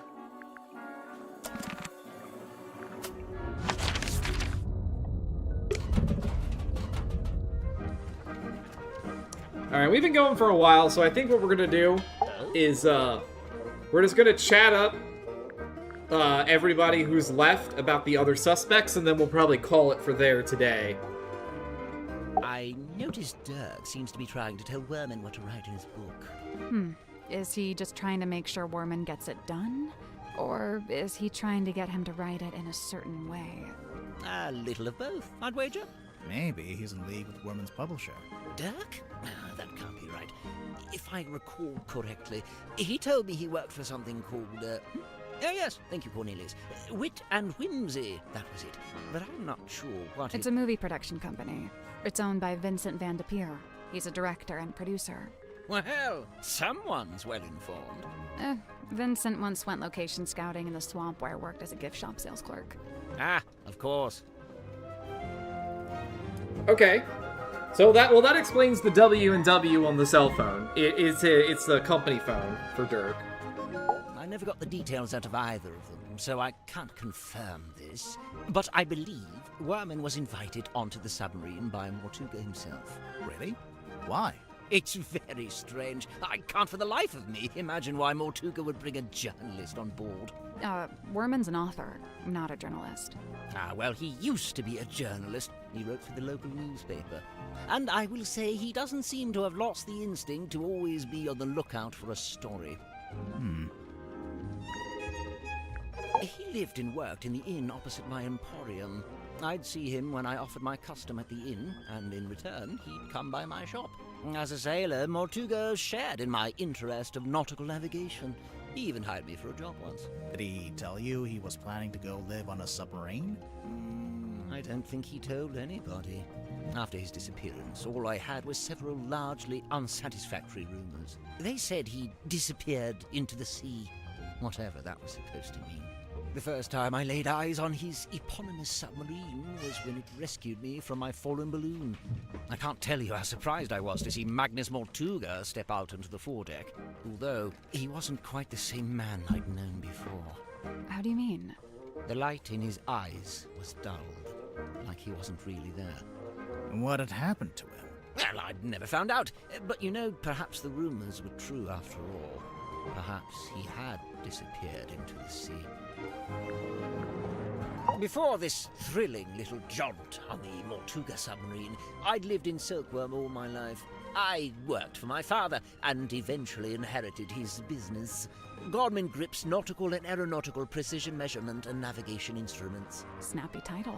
I eventually trimmed the name down to just Mr. Grip's Emporium. That was around the same time I hired young Cornelius here as a much-needed second pair of hands. He's a stick. He does not have hands. Yes, running that business was my whole life for many years. Slow, sometimes tedious work, but I was extremely good at it. I especially relished in the task of deciphering and restoring old maps. The more decrepit they were, the more I enjoyed it. And now you live in the engine room of a submarine. Must be a big change. Yes and no. You know, there was something I noticed while giving Mariana a tour of the submarine. Soon after we entered the bilge, she whipped out her tobacco pipe with a strange kind of urgency. Did she smoke it? Well, she put it in her mouth, but she didn't light it. What's that, Cornelius? You've never seen her light it? Well, now you mention it. Yeah, probably not a good idea to smoke inside a submarine anyway. Yes, and Mariana seems like such a stickler for health and safety regulations. So judgy. He is right, though. I wonder if Mariana would let us take a closer look at that pipe of hers. It can't hurt to ask. Well, I guess we were going there next, so sure, let's, show me your pipe. And then we'll go ahead, we'll probably call it here. It's already 7:30. You want to look at my pipe? If you don't mind. By all means.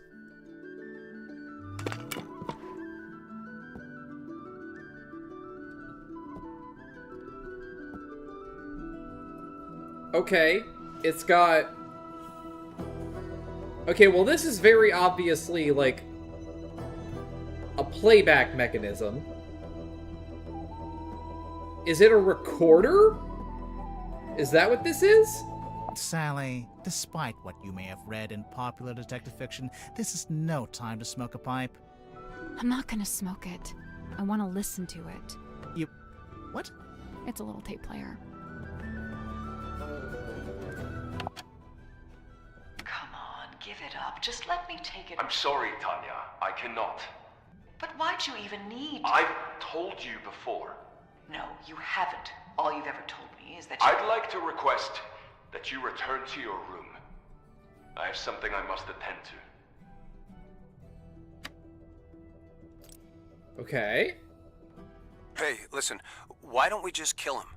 Now, that helps both of us. If he dies, we're both free, right?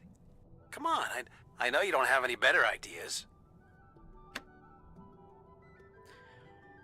Okay, this is 100% gonna come out as, like, a thing that's out of context, but I would bet this is Dirk telling Werman what to do with one of his characters. The stargazing girl stares into the ink-black void. Upon her trembling lips, a question born. A forbidden query of what may be and what may not be. The void, unyielding to the girl's plight, stares back. It speaks. Close your eyes, my love, and be still, for this is the end and the beginning. Okay, yeah, this is Sim practicing her magic act with the doll and the movie from the... And then that's nothing. There's something suspicious about Tadpole. Let's go talk to her. I don't think we're gonna talk to Tadpole tonight. We have done. I feel like we didn't make that much progress, but we did check off a lot of the just fucking get it over with and talk to everybody about everything stuff.